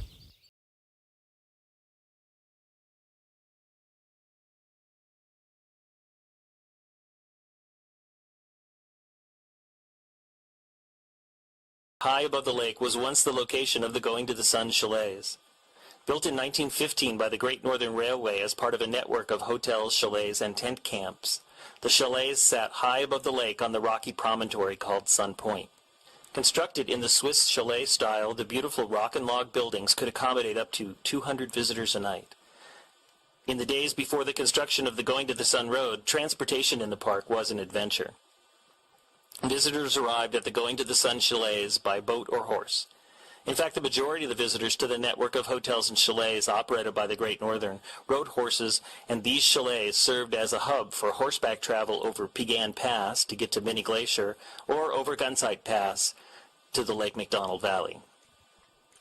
The chalets were closed during World War II and sadly never reopened again. During the war, the buildings fell into disrepair and were finally razed in 1949 due to their dilapidated condition. You can still visit the site of the chalets, which is a short walk from the parking area. As you stand at the old location, imagine sitting on the balcony of this spectacular hotel, overlooking the amazing vista, sharing tales of the day's trail ride with new friends as you rest up for a hearty dinner in the dining room. Today, the Sun Point Nature Trail starts here and offers outstanding views of St. Mary Lake, the stunning mountains of St. Mary Valley, and into the high country towards Logan Pass. The trail winds through forests and meadows to Bering Falls, where the water cascades across a sheer cliff into a natural basin carved in the rock. Hikers can also connect this trail with the St. Mary Falls Trail, the Trail to Virginia Falls, or the Sunrift Gorge Trail, ending their hike at either the St. Mary Falls Trailhead shuttle stop or the Sunrift Gorge shuttle stop. Vehicles longer than 21 feet and wider than 8 feet are prohibited on the Going to the Sun Road beyond Sun Point. Oversized vehicle parking is available at Sun Point, and drivers can connect to the shuttle system at this shuttle stop.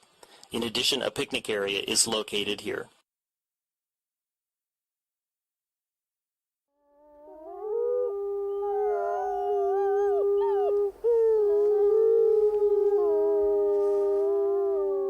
From Yellowstone National Park, this is what we do. I'm Brett Rayburn. And I'm Jake Frank.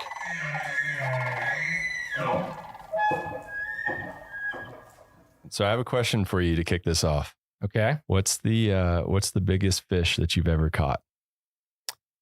The biggest fish I've ever caught, I used to live in Alaska, and I went halibut fishing, and I caught like a 40-pound halibut. Okay. That's the biggest I've ever caught. That's way bigger than I thought you were going to say. I was expecting, and that's like a much less impressive size. Well, that's a fairly unimpressive halibut. Okay. So for that species anyway. All right. Well, you've got me beat. Are you big into fishing? No, about the only fishing I do is when I'm fishing through the freezer for frozen cod that I get from the store. So that's about as much as I do. Before you cook it, do you like hold it out way in front of you and have someone take a picture so it looks bigger? I have been known to do that. All right. Yeah. Follow my Instagram for all that content. So you've caught some pretty impressive fish. It sounds like. Not really. If you turn over that paper in front of you, there's something on there that I would like you to try to pronounce. You have not seen this before, so this is. Joe, right. Let's see. Can I sound it out? So, Oncorhynchus clarkii lewisii. Was that how I was way off? I actually don't know. This is like one of those trivia questions I don't even know the right answer to. So sure, you did well. All right. That's better than I would have done. But my guess is that this is the binomial name for the Yellowstone cutthroat trout? Yes, that is the scientific name for the West Slope cutthroat trout. The West Slope, not the Yellowstone. Yep. Okay. All right. And so today we're going to talk to somebody who probably can pronounce it better than you just did. Although I still think that was a pretty good guess. Our guest today is Pat Bigelow, a fisheries biologist who spends a lot of her time on the waters of Yellowstone National Park. So welcome, Pat. How's it going? Hey, Brett, and hey, Jake. It's going great. It's a beautiful day today. Yeah, it is. And you did pretty good. Oncorhynchus. All right. So I was in the wheelhouse. Yeah. I loved the Lewisii clarkii. Is that how you say it? Or is it a long I? That works. Lewisii clarkii. Yep. That's awesome. All right. I wonder where that came from. I don't speak a lot of Latin. So I guess we'll just jump right into it. How long have you been working as a fisheries biologist? Well, as any job, how long have you been at Yellowstone National Park? I've been here in this job for 23 years. Wow. I've been working in fisheries for 36 years, probably. So fresh out of middle school. Yeah. Exactly. Yeah. I was really fortunate that I got some great opportunities early in life. Very cool. And so how did you get your start here 23 years ago? Actually, My first fish job was here in 1979. Wow. I Okay. was in Bozeman working a summer job, and I went down to the unemployment office to see, if I could just get something better. And there was a poster up on the wall for Young Adult Conservation Corps in Yellowstone National Park. And I jumped at it. It sounded interesting. I came down here. We had I don't know if you guys are familiar with the Yak Camp, but when we were actual Corps members, we had a girls' dorm, boys' dorm, and a dining hall. And 6 Corps members to a room. You each had a bunk bed, a foot locker, and half of a clothes locker, and no dividers or anything like that. You definitely felt like you had just been recruited into some kind of institution. Some ways it is that, maybe. Yeah. But it was great because we had 100 Corps members who all worked for different offices in the park. And I was very fortunate, a friend of mine and I that started at the same time to work with Fish and Wildlife Service. And back then, Fish and Wildlife Service did the fisheries work in Yellowstone. When did that change? That went from fisheries to Park Service? Yeah, to Park Service. I think it was in 96. Okay. So Fish and Wildlife Service started here even before the Park Service because of the unique fisheries opportunities and the Yellowstone cutthroat in particular. Mm-hmm.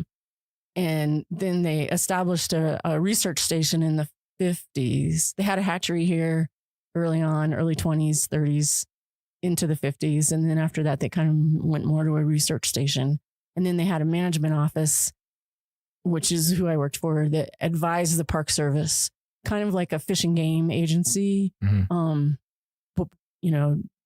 advises the state on how to set their regulations.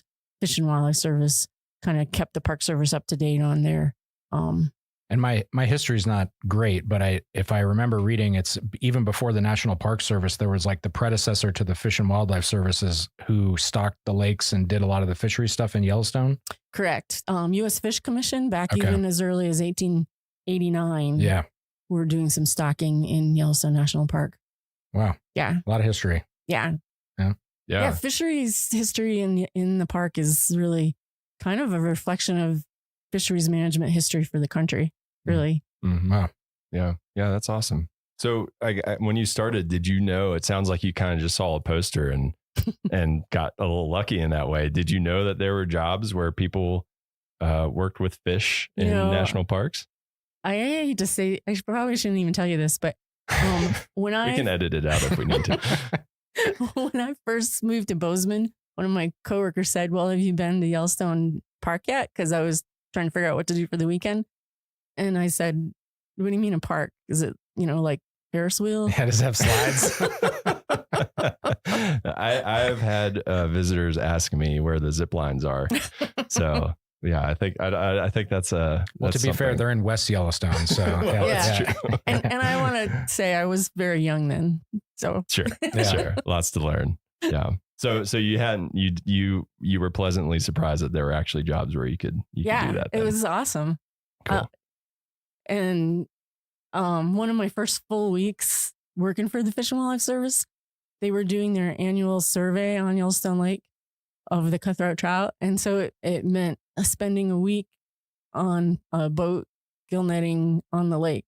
And we spent a night in the Park Service cabin on Peel Island because we were doing work in that area and we wanted to stay close to it. And unlike typical weather on Yellowstone Lake, it was bluebird days and flat, calm water the whole full week. And then the cutthroat that we were catching, if you haven't ever seen a cutthroat trout, they are a beautiful fish. Can you describe them for those of us who haven't seen one? So they're called cutthroat because they have a red slash on either side under their jaw. And they, kind of a typical trout. They have the same, body form, and then black spots more on the tail, and you get less as you move forward toward the head. But they can get really brightly colored. They tend to be olive, yellowy, brown, and they can, especially during spawning season, they can get these brilliant red sides and opercular plates and stuff. They're just beautiful. That's cool. That's cool. When we came out on the boat this summer, when you guys were doing your research, you were pulling out some hogs. They were huge. Yeah. Yeah. So you've caught a fish bigger than Jake's 40 pound. Not a cutthroat. It's all about competition here. So describe to us like a typical day. So obviously there's going to be a lot of variance, but if someone asked you what your typical day like is as a fisheries biologist, what was it like? What would you tell them? Well, so it does really vary a lot. Obviously in the winter, we're not doing a lot of field work. We are in the office kind of processing everything that happened last year and trying to plan ahead for next year, which includes hiring, which can be a lot of work. Doing a lot of presentations to let people know what we know and where we think we need to go next and all that kind of thing. But the field work in the summer, all my work is on Yellowstone Lake, and it's a beautiful lake. I oversee some contract work on the lake, which is 3 to 4 crews, sometimes 5, of netters to try to depress the lake trout population. Lake trout are an invasive species on Yellowstone Lake, and they'll eat the cutthroat trout. And so we're trying to eliminate them. We're not likely going to eliminate them, but hopefully we're going to suppress them to the point where they're no longer having an impact on the cutthroat trout population. And so we have these gillnet crews that will put out miles of gillnet and lift it every day to remove the lake trout. We also have a telemetry operation where we purposely put acoustic tags in male lake trout and let them go, and then kind of relocate them so we can give that information to the netters to help zero in on their day on, where to put their nets and stuff. And so that term I've heard that I heard it with something else though. It's like invasive species. You can you put a tracker on them and they go to where they betray their friends. This whole idea of like a Judas species. Can you talk a little bit about that? That's that always made me laugh. The idea of Judas fish is you put a tag in them that you can follow, and they take you to where their friends are and betray their friends. And it's not, we pretty much know where all the lake trout habitat is, but they move around a lot, and depending on the time of year and the water temperatures, they'll be at different depths. So a lot of times the Judas fish helps you really zero in on the depths to be fishing at, which also helps you avoid the cutthroat trout if you know exactly what depths the lake trout are at. And so if I'm on a boat where we're doing the tagging, we'll collect lake trout from the netters that are still in really lively condition and do surgery and implant. First, make sure they're males. We don't want to tag the females because they're the ones with the reproductive potential. So we want to make sure we kill all the females, and then implant the tags, make sure the fish recover so that they'll behave normally when we release them and let them go. Or if it's actually tracking the fish, we have 2 hydrophones in the water on either side of the boat, which helps us give a direction to find the fish so we can zero in on their location. And so then you're basically on the lake driving predetermined transects all day until you pick up a fish, and then you zero on that fish, and then you continue on your way. And for the listeners who haven't seen Yellowstone Lake or been to it, it's a huge lake. So that's not an easy task. Yeah. It takes us about 4 days to cover the whole lake. Yeah. Wow. And we don't actually even cover the whole lake because we avoid the really deep habitat because we aren't expecting to see any lake trout out there, and we're not going to set nets there anyway. And then I think good backstory is we talk about lake trout being invasive versus the Yellowstone cutthroat. I mean, I guess is there a reason why we as managers prefer one over the other? Why are we trying to get rid of lake trout? So the cutthroat trout, Yellowstone cutthroat trout, like I've said already a couple of times, they're just beautiful, but they are the native species in Yellowstone Lake. Yellowstone Lake is the most important population of Yellowstone cutthroat trout for that species, and just sheer numbers. And they evolved with only one other native species, which is the long-nosed dace that is, gets to maybe 6 inches and is very much along just the shorelines. That's the fish I would catch. So the cutthroat trout are naive when it comes to larger fish predator, piscivore. And the lake trout are native to the Great Lakes area, and they're also a beautiful fish, but they are a voracious predator. And so you take a really naive fish and then a really excellent predator and put them together, and it's just not good for the cutthroat trout. Mm-hmm. And the lake trout, I think the oldest one on record was 62 years old. Lake trout? Not from Yellowstone, but just species wise. So if we weren't out there taking out the lake trout, nobody else would be either. They reside deeper in the lake. They live longer. They get bigger.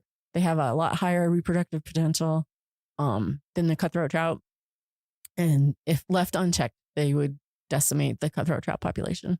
And when you say like no one else would get them, you mean like other predators, right? Like bears and fish or bears and birds and otters and all that kind of stuff. Right. Like birds and otters, most predators tend to target the fish when they're shallow, and the lake trout don't spend much time being shallow. And then when the lake trout get big, they're too big. Like an osprey might try to grab a big fish, and then I haven't seen this personally, but one of my coworkers has seen an osprey grab even a cutthroat that was too big for it, and then it couldn't fly off, and it actually drowned. Oh wow! Because they have a hard time letting go of a fish once they get their talons through it's it. like the monkey with the banana. Yeah. in the barrel situation. But yeah, lake trout. Well, they're impressive in their ability to eat other fish. They can eat a fish. The only thing that stops them is how wide they can get their mouth open, and they can eat a fish 2/3 their own size. Holy moly! Yeah. Can you do that, Jake? No. Yeah, it's like a 150-pound fish. Burrito. That's a big burrito. Yeah. So you obviously know a lot about fish, and so that's an important skill to have as a fisheries biologist. What aside from that, or maybe not even aside from that, what do you think is the most important skill for someone who thinks that that's a really cool job and might be interested in applying for jobs like that? It's probably similar to most jobs. I think the most important thing is to have a passion for what you're doing and a positive attitude and be flexible in what you're doing day to day. If you want to actually go into fisheries, a Bachelor of Science is an important aspect of your education. Typically, you're going to want to end up going back to school to specialize and get a master's degree. I would highly recommend for anybody thinking that way to get a lot of experience, or as much as you can between your masters, before your masters, and after your bachelor's. It helps you get a better idea of what's available, what kind of work you can be working in, and gives you really good skills. So then when you do go back to get your master's degree, you are a better candidate because you're not learning everything all at once. Oh, that's great advice. And you probably want to go out on a boat and make sure you don't get seasick, right? Because do people get seasick on the lake? They have, yeah. Yeah, I'd imagine it gets choppy. Yeah, and That'd be tough. We have had a few volunteers come out from different places, even other fisheries biologists that come out, and they're really excited to give you a hand and be helpful. And they're looking for the horizon. Yeah, then they're a liability. I've been there before. Well, and a quick follow up with the masters.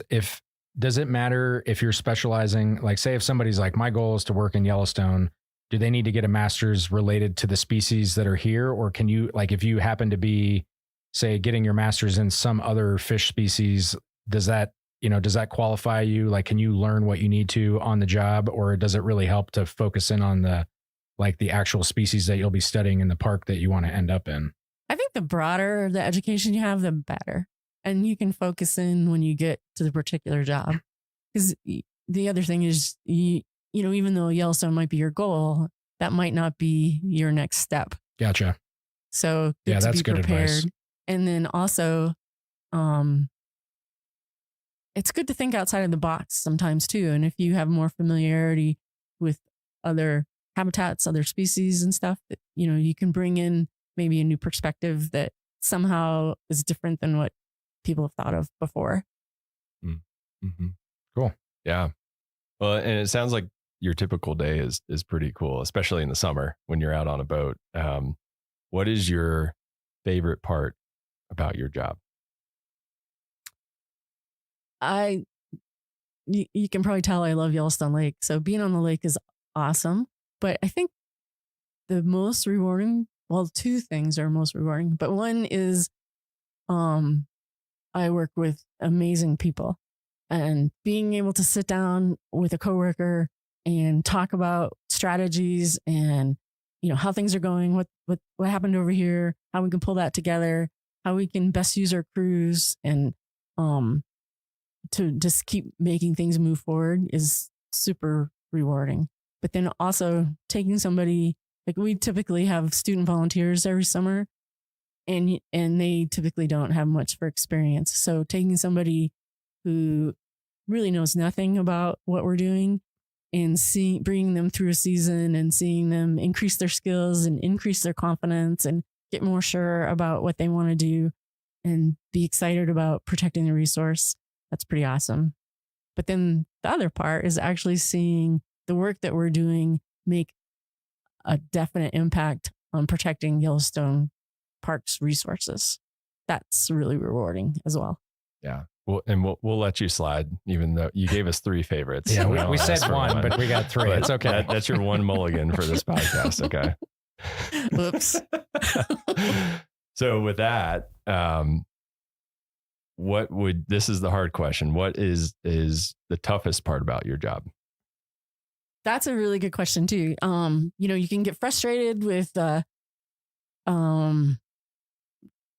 inability to do things as quick as you want because you have to go through proper procedures to make sure, just because I think something's really good to do doesn't mean it is.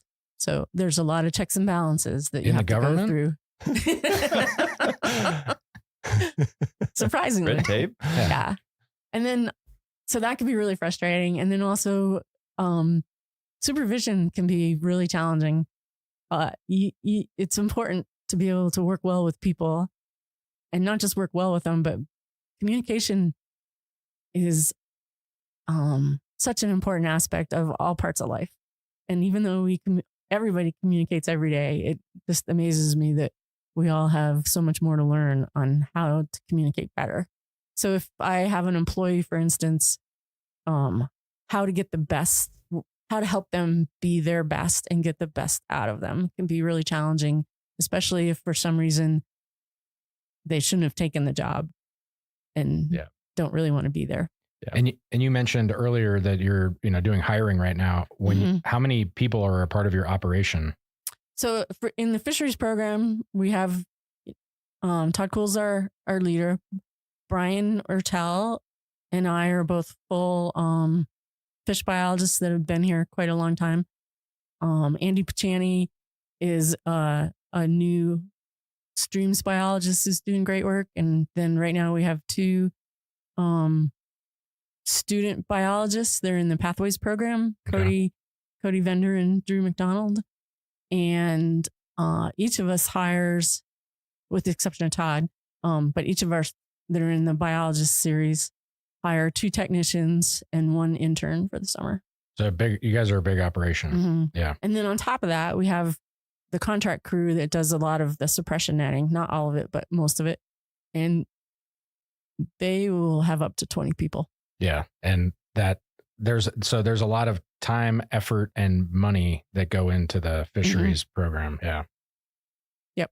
And Cody and I work on the lake mostly. Brian Ertel and Andy cover streams outside of the Yellowstone Lake area. Is that kind of how you divide it up? It's like the lake. They're the ones that get seasick, and then everything else.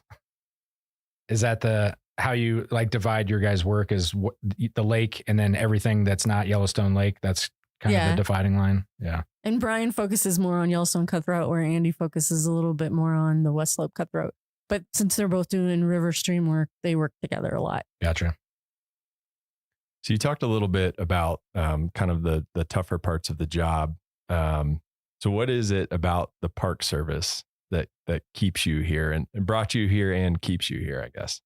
Well, just the protection of the natural resources, keeping the environment as intact as possible, and just the ecosystem function and all that.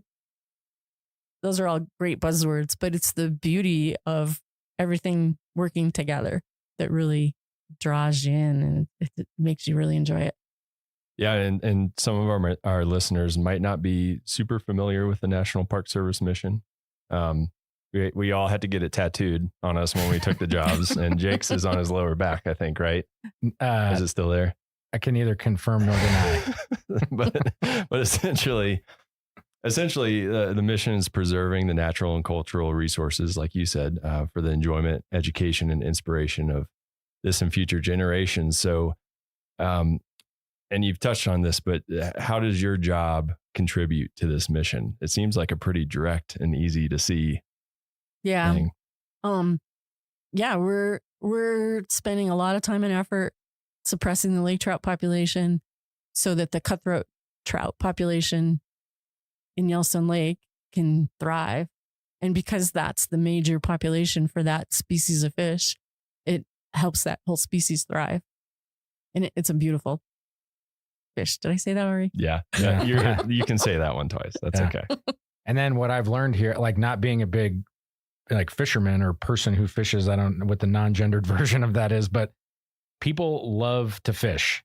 It's like crazy how many people are here in the summer. So it's like, and the whole idea of being the homeland of the Yellowstone cutthroat trout. I mean, it's like, this is like the world's largest population of that fish, right? Mm-hmm. So people come here to catch that. And it seems like,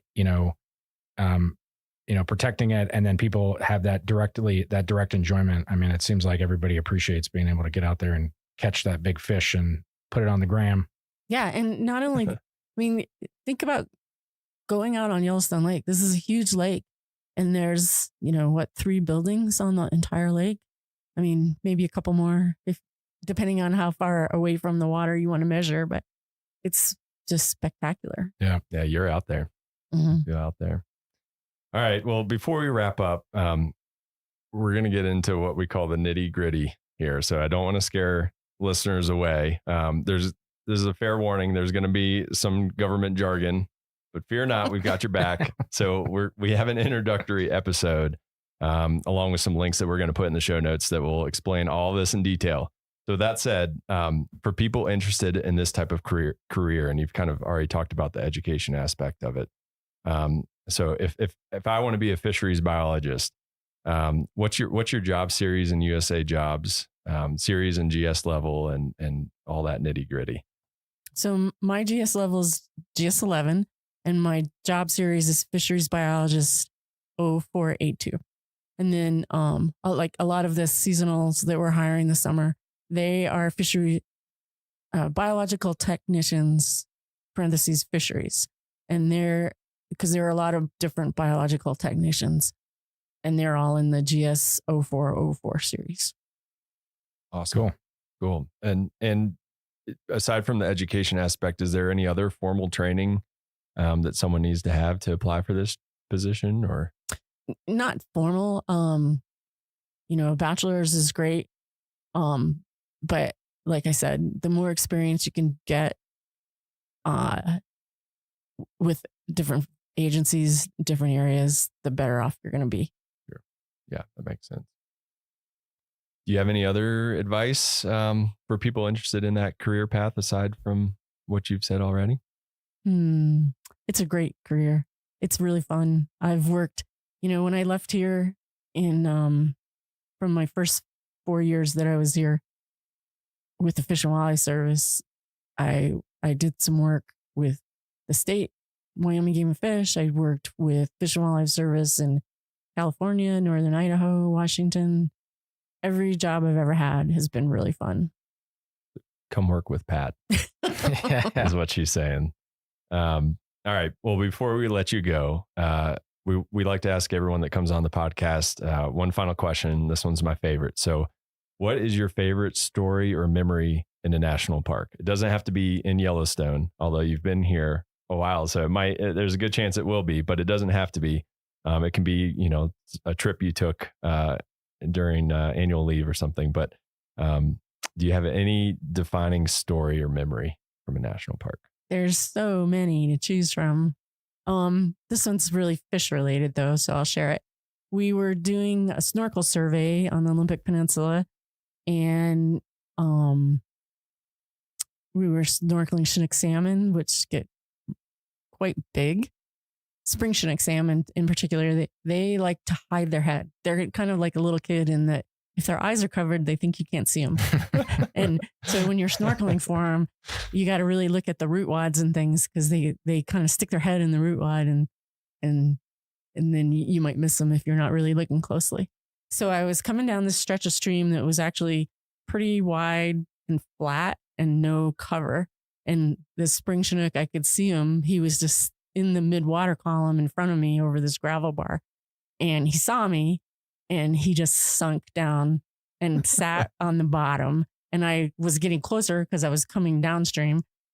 And as I got closer, he got as close to the bottom as he could. And then he actually rolled over and laid on his side. Until I dead. Yeah. Until I went by. And then he just took off. That's Yeah, awesome. if he was wearing a turtleneck shirt, he would have slumped into it. It was just so funny to see him actually trying to hide where he had nothing to hide. That's amazing. And you'd never heard of that type of behavior before, or is it just something you hadn't seen before? I had not heard or seen it. So it just made me laugh. That's awesome. So you're making scientific observations on your vacations even. Actually, that was work. Oh, that was work. Well, work vacation. Yeah. Sometimes the line gets blurred. Right? Can I tell you my favorite question? Yeah. That you've ever been asked, you mean? Yeah. Somebody once asked me why all the Civil War battles were fought in national parks. That is a great question. What is that? That's a causation. What's the whole thing? Correlation, not causation. Yeah. What was your answer? I honestly thought they were kidding, so I started laughing. So you just laughed. And I said, "Well, people were very civil back then." And then I could see by the look, he wasn't kidding, and so I got real apologetic real fast. I think that happens to all of us. You get caught off guard with the question because people joke with us all the time. Yeah. They ask us silly questions. So and especially the people with dry humor, that's really hard to tell. It's I don't know what to do with that.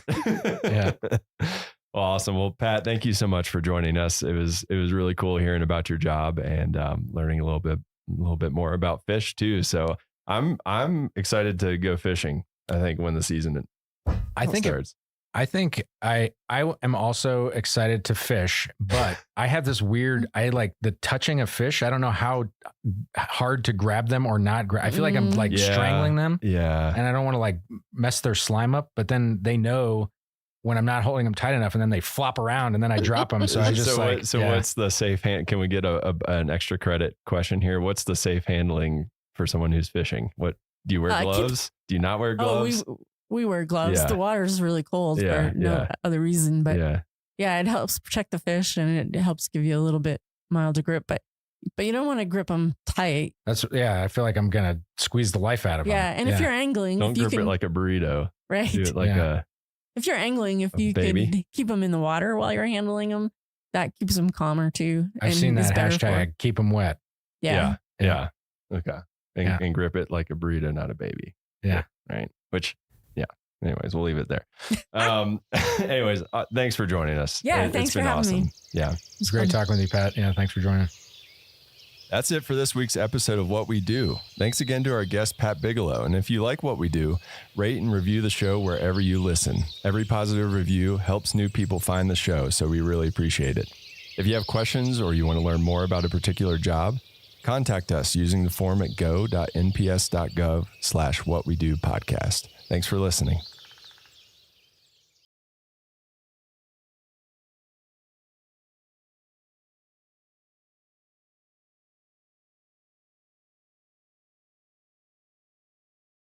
Prominent bend on the Going to the Sun Road, the Sai Bend shuttle stop marks the transition point between higher elevation subalpine vegetation and the forests of the east side. Mount Sai towers over the area with Going to the Sun Mountain to the right and Cataract and Piegan Mountains to the left. Two popular day hikes depart from this location, Piegan Pass and Sai Pass. A portion of the trail over Piegan Pass to Mini Glacier is visible from the road. This long, 12.8-mile but rewarding hike passes through many ecological communities and has fantastic panoramic views, including spectacular mountain summits, Piegan Glacier, and Morning Eagle Falls. The 10.3-mile Sai Pass Trail climbs through wildflower-carpeted Preston Park to the rugged saddle of Sai Pass, with views across the St. Mary Valley as well as peaks south along the Continental Divide. The descent into the valley of Bering Creek begins with views of Sexton Glacier and winds through grassy slopes and stands of Douglas fir. The trail ends at Sunrift Gorge and another shuttle stop. While hard to appreciate while standing next to the Going to the Sun Road today, this area presented a real challenge to the builders of the road. A massive amount of material was required to bridge the gulch between Piegan and Going to the Sun Mountains and support the road. Far beneath the fill, a 10-foot by 10-foot culvert accented by masonry work and a 16-foot headwall channels Sai Creek under the road.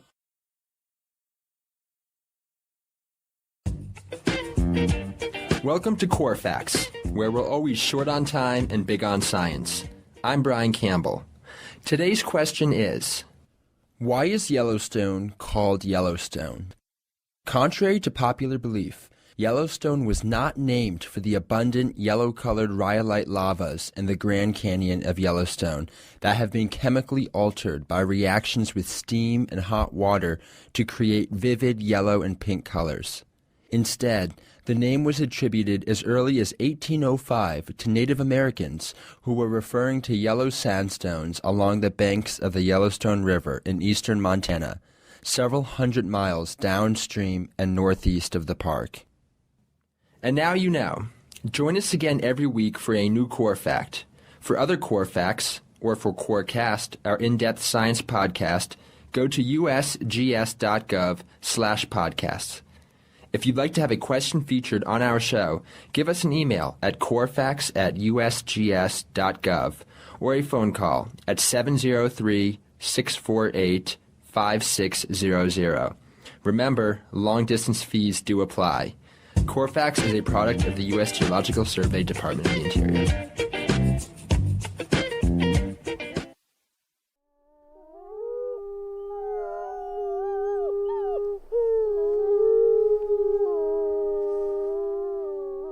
From Yellowstone National Park, this is What We Do. I'm Ashton Hooker. And I'm Miles Barger.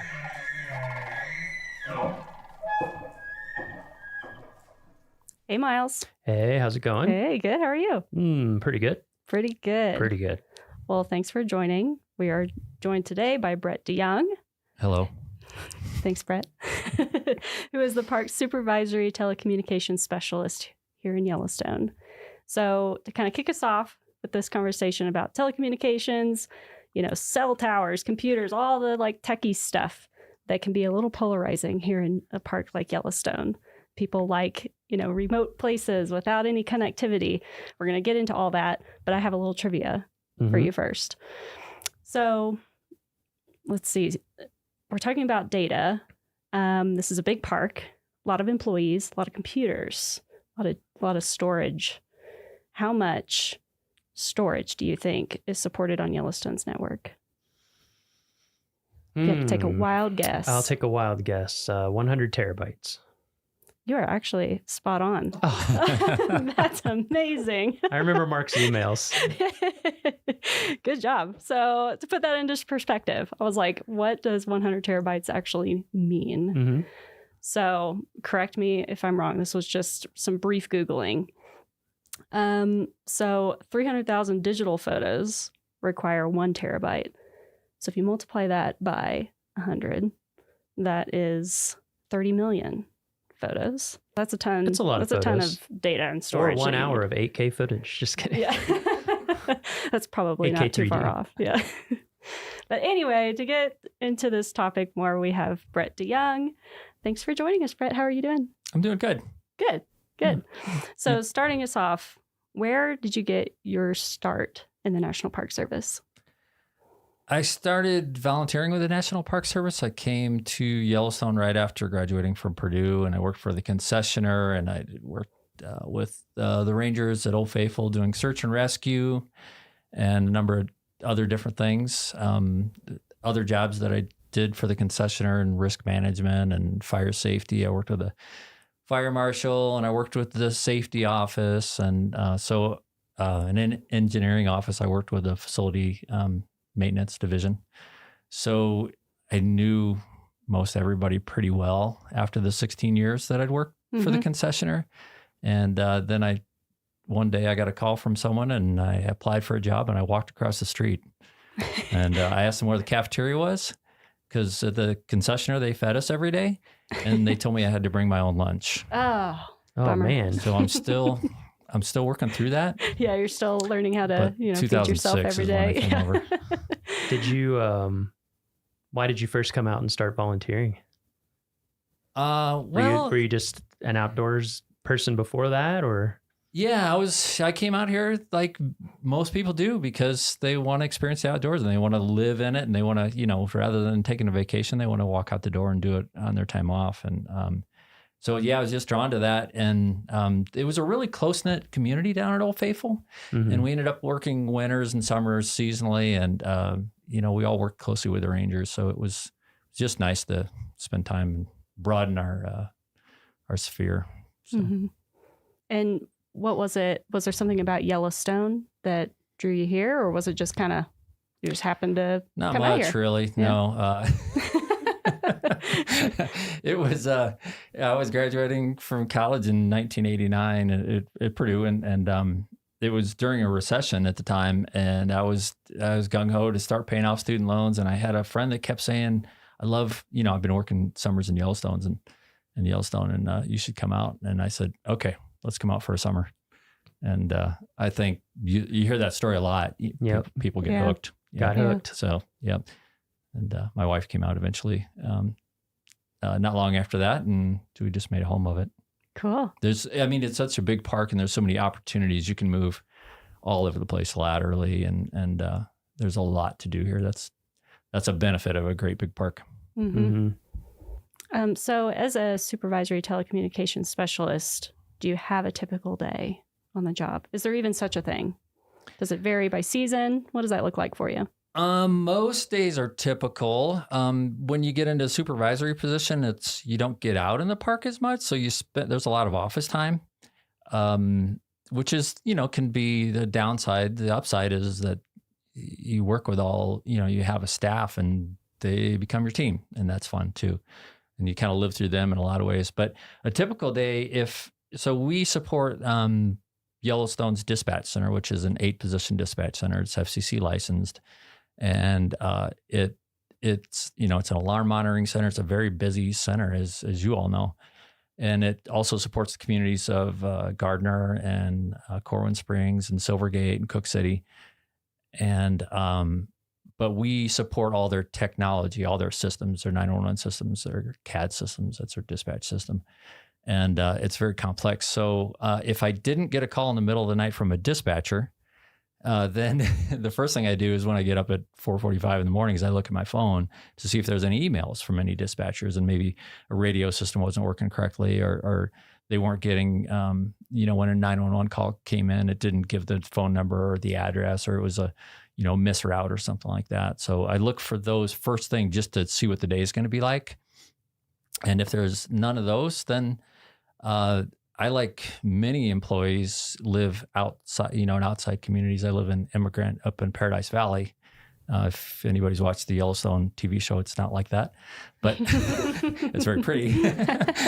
But I live, so it's an hour commute for me. And we have a rideshare program that we've been doing since 1991, where employees all ride together, and it's a great thing. So, and I've been the program manager of that since 2016, but so sometimes I'll drive the van and drive a bunch of my employees to work. And anyway, so typical day. Then we get here at 7. A lot of us work 10-hour shifts and get in at 7.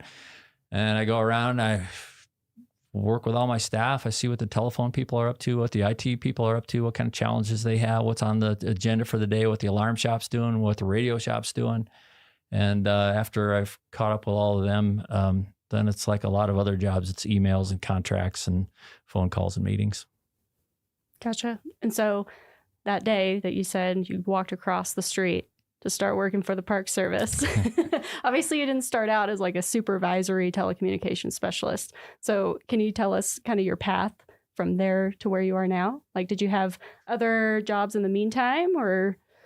Yeah, that was pretty linear. I came across the Dual Fire Alarm Systems project. I was working in the engineering department with Xanterra, and we had tackled some big fire alarm system deficits. We took care of big buildings with Xanterra, the concessionaire. We did the Old Faithful Inn, the Lake Hotel. Really important overnight occupancies where you can't have, you can't empty the building in the middle of the night because of a nuisance alarm. We did that sometimes.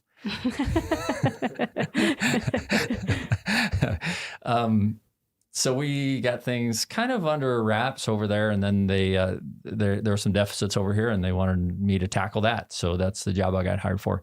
But then I became the alarm shop supervisor, and then my supervisor at the time that hired me, he went on to be the superintendent of American Samoa National Park. So then I detailed in his position, and eventually I got the position. Nice. And he's now the superintendent of Death Valley. So he never liked the cold. Yeah. I was about to say, yeah, not the place to be if you don't like cold here in Yellowstone. But an interesting thing about him is he hiked every single trail in Yellowstone. Wow. And he was here 5 years. His name was Mike Reynolds, and he's still the superintendent of Death Valley. And then when he completed that project, he started hiking them backwards. Oh, wow. And then he left for American Samoa. Wow. So, yeah, I haven't That done. is an accomplishment. I'd like to do that, but it hasn't happened yet. So you kind of ran through all of them, but I'm just curious if you could restate all of the different systems that fall under telecommunications in the park, because I think people, I sometimes I forget, I'm like, I think I'm covering all of them, and I forget fire alarms or something like that. I forget sometimes too. Yeah, there's a lot. There's a lot. And then we're reminded. So the radio systems is a really important one, the land mobile radio system. We've got a big complex system, and that's what the rangers used to talk, and we send out pages. We still do pages for our advanced life support crews and EMTs. Law enforcement. There's resource protection people that are doing bear jams and animal jams and things like that. And it's just safety too for people working in the backcountry so they can communicate. So radio is a really important thing. We have telephones. We've got about 500 landlines and 180, 190 cell phone lines. So we manage all those contracts and all that hardware for that and the network that it takes to push it out there. The IT department, we've got a very complex network to get it out there. As the chief information officer came out here one time from the Department of the Interior. He said the last mile is Mammoth. So everything we do to get that from Mammoth to the rest of the park is magic. It takes a lot of effort and a lot of different methods. So then we do internet services. We do all the right-of-way permits for the cell companies. There's a few of those in the park, 5 towers that we try to hide. There's what else? Telephone systems. Alarm systems, you were saying. Alarm systems, yeah, fire alarm systems, security alarm systems, video security. And then all the dispatch, which is, like you said, dispatch support, very complex and very important. Yeah. And I hope I didn't leave anything off so any of my staff is disappointed. But yeah, we do all that, and we try to keep it behind the scenes. So the visitors come and they see the resource and the animals and everything, and this goes unseen, but it's critical to keep them safe. And right. So Very important stuff behind the scenes that a lot of people, like you said, they visit and they would never know hopefully what's going on. Yeah, hopefully that's the goal. Well, and I think a lot of parks in different settings have a lot of these things. They don't have to manage them themselves. We're such a big place. It's like, there's cell phone towers outside of smaller units, or telecommunication stuff kind of comes right up to the edge. Not that they don't have things that they need to do, but I always tell people Yellowstone, it's like a mini state in a lot of ways. Mm-hmm. Yeah. You're exactly right. Yeah. If you can have a cell tower at a gateway community that covers where you need it to cover, that's great. We don't have to put it on federal land, but we don't, that just doesn't work here. It just doesn't reach far enough. Right. Yeah. So what would you say is the most important skill for your job? Most important skill, prioritizing. Technical aptitude is the obvious one. A broad array of technical experience. Yeah. You have to be kind of a generalist in a lot of ways and, a specialist in others. But yeah, prioritization is really important. Essentialism is really important, which is kind of like prioritization, but doing what's most important all the time. And finding focus is really important because multitasking is kind of a defeatist sort of a skill. I think you do a better job for your customers when you're more focused and less multitasking. Yeah. And so what would you say is your favorite part of your job? Well, it's probably a boring answer, but it's true. I really like coming in and working with all my staff, seeing them face to face. We do have some remote workers, especially in IT, and they're great. And it's really fun to interact with people at different parks in different parts of the country. But, interacting with the staff, they're enthusiastic. A lot of them have been around for a long time. And you bounce ideas off each other and they resource and network. And so that's great. The other best part about the job is probably going to like remote repeater sites up on mountaintops, and we'll hike to some of those. Sometimes we fly, we try not to.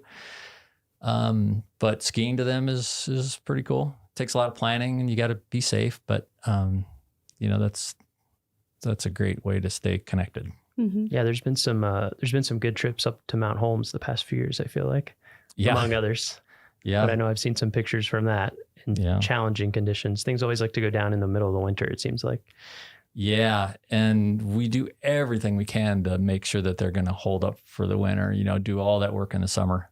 But occasionally they quit. So you have to travel. Yeah, we get some less than ideal weather in Yellowstone sometimes. We do. Sometimes. We certainly do. Sometimes you can't fly, so you have to take other methods to get there. And sometimes you just have to wait. And where are those located? We have 8 mountaintop repeaters. We have one on Druid Peak in the Lamar that you can't see. We have one on Henderson Mountain just outside of the park. We have one on Top Notch, which is in the park. We have one on Mount Washburn, which you can drive to for about 4 months of the year. Yeah, that's quite a luxury. We have one just outside of the park on Survey Peak, in right on the edge of Grand Teton National Park in the Jebediah Smith Wilderness area, which is funny. You have to land the helicopter right on the park side because that's recommended wilderness, and Jebediah is actual wilderness, so no helicopters. So it's like an invisible line right on the peak. And then there's also Sheridan has one with a 1926 New Deal era fire lookout up there. Wow. That's really cool. And Mount Holmes, there's one on there. There's one on Purple Mountain. And the Mount Holmes one was inside a 1926 fire lookout, but it got struck by lightning and went down in a blaze. So let's see, did I miss any? Oh, Bunsen Peak also, which is just outside of Mammoth. Which people can hike up to if they want. They can. Yeah. And see that one. The Holmes one made me sad. That was the first one I'd ever hiked up to of the fire lookouts. I Yeah. was sad when that burned down. Yeah. Such a cool location. Sure was. And so you mentioned your favorite parts of the job. On the other side of that, what are some of the toughest things that you encounter in your position? The toughest things is when things crash. That's a real challenge.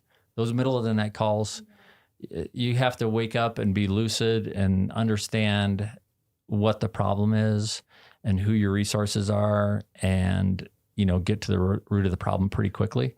It always amazes me how quickly we can restore something that seems catastrophic. So that's really challenging.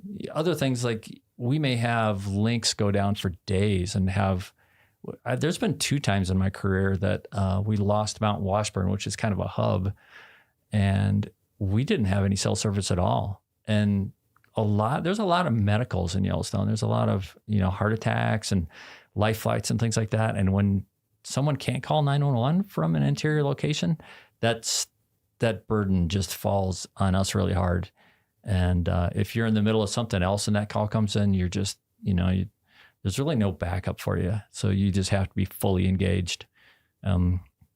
Last fall that happened, everywhere in America, the linemen are always out in the worst times. And they're kind of heroes when it comes to that sort of stuff. So that's the role we have to fill.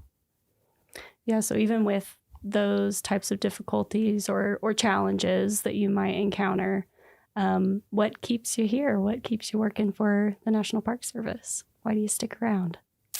Oh, gosh, all kinds of things. I mean, just the whole mission of it. Oh, one of the biggest things is just that this is just still an intact ecosystem. And, all the predator-prey relationship, all the predators that are restored, and that's amazing. And I've been here 30 years and you don't get over that. So that's a thing. And then the people, and I don't know, I could go on and on. Yeah. Skiing's pretty good. Yeah. Maybe not this winter. I try not to talk about skiing too much because you guys only have so much time. We'll have to hear some ski stories another time. But do you have in all your years being here in Yellowstone, working for the National Park Service, do you have a defining moment? Is there a moment that sticks out to you that you're like, yes, like that's why I work here, and it was super rewarding? Okay, here comes a ski story. Okay, perfect. We had Mount Holmes, and Miles, you reference this, but in 2011, Mount Holmes, the repeater antenna went down in December, and there was a big storm coming in. And the Mount Holmes repeater is also used by Montana State Patrol for Highway 191 outside of the park, where there's a lot of accidents. It's a dangerous road. It's a pretty important one. So, but we couldn't get a helicopter in because you've been doing telecommunications stuff in Yellowstone, right? Yeah. I feel like, of course, all fields change over time, but I feel like telecom's maybe the fastest changing field in the past 30 years, I would venture. So what's it been like to see? I mean, even I'm trying to think, my first summer here was 2000,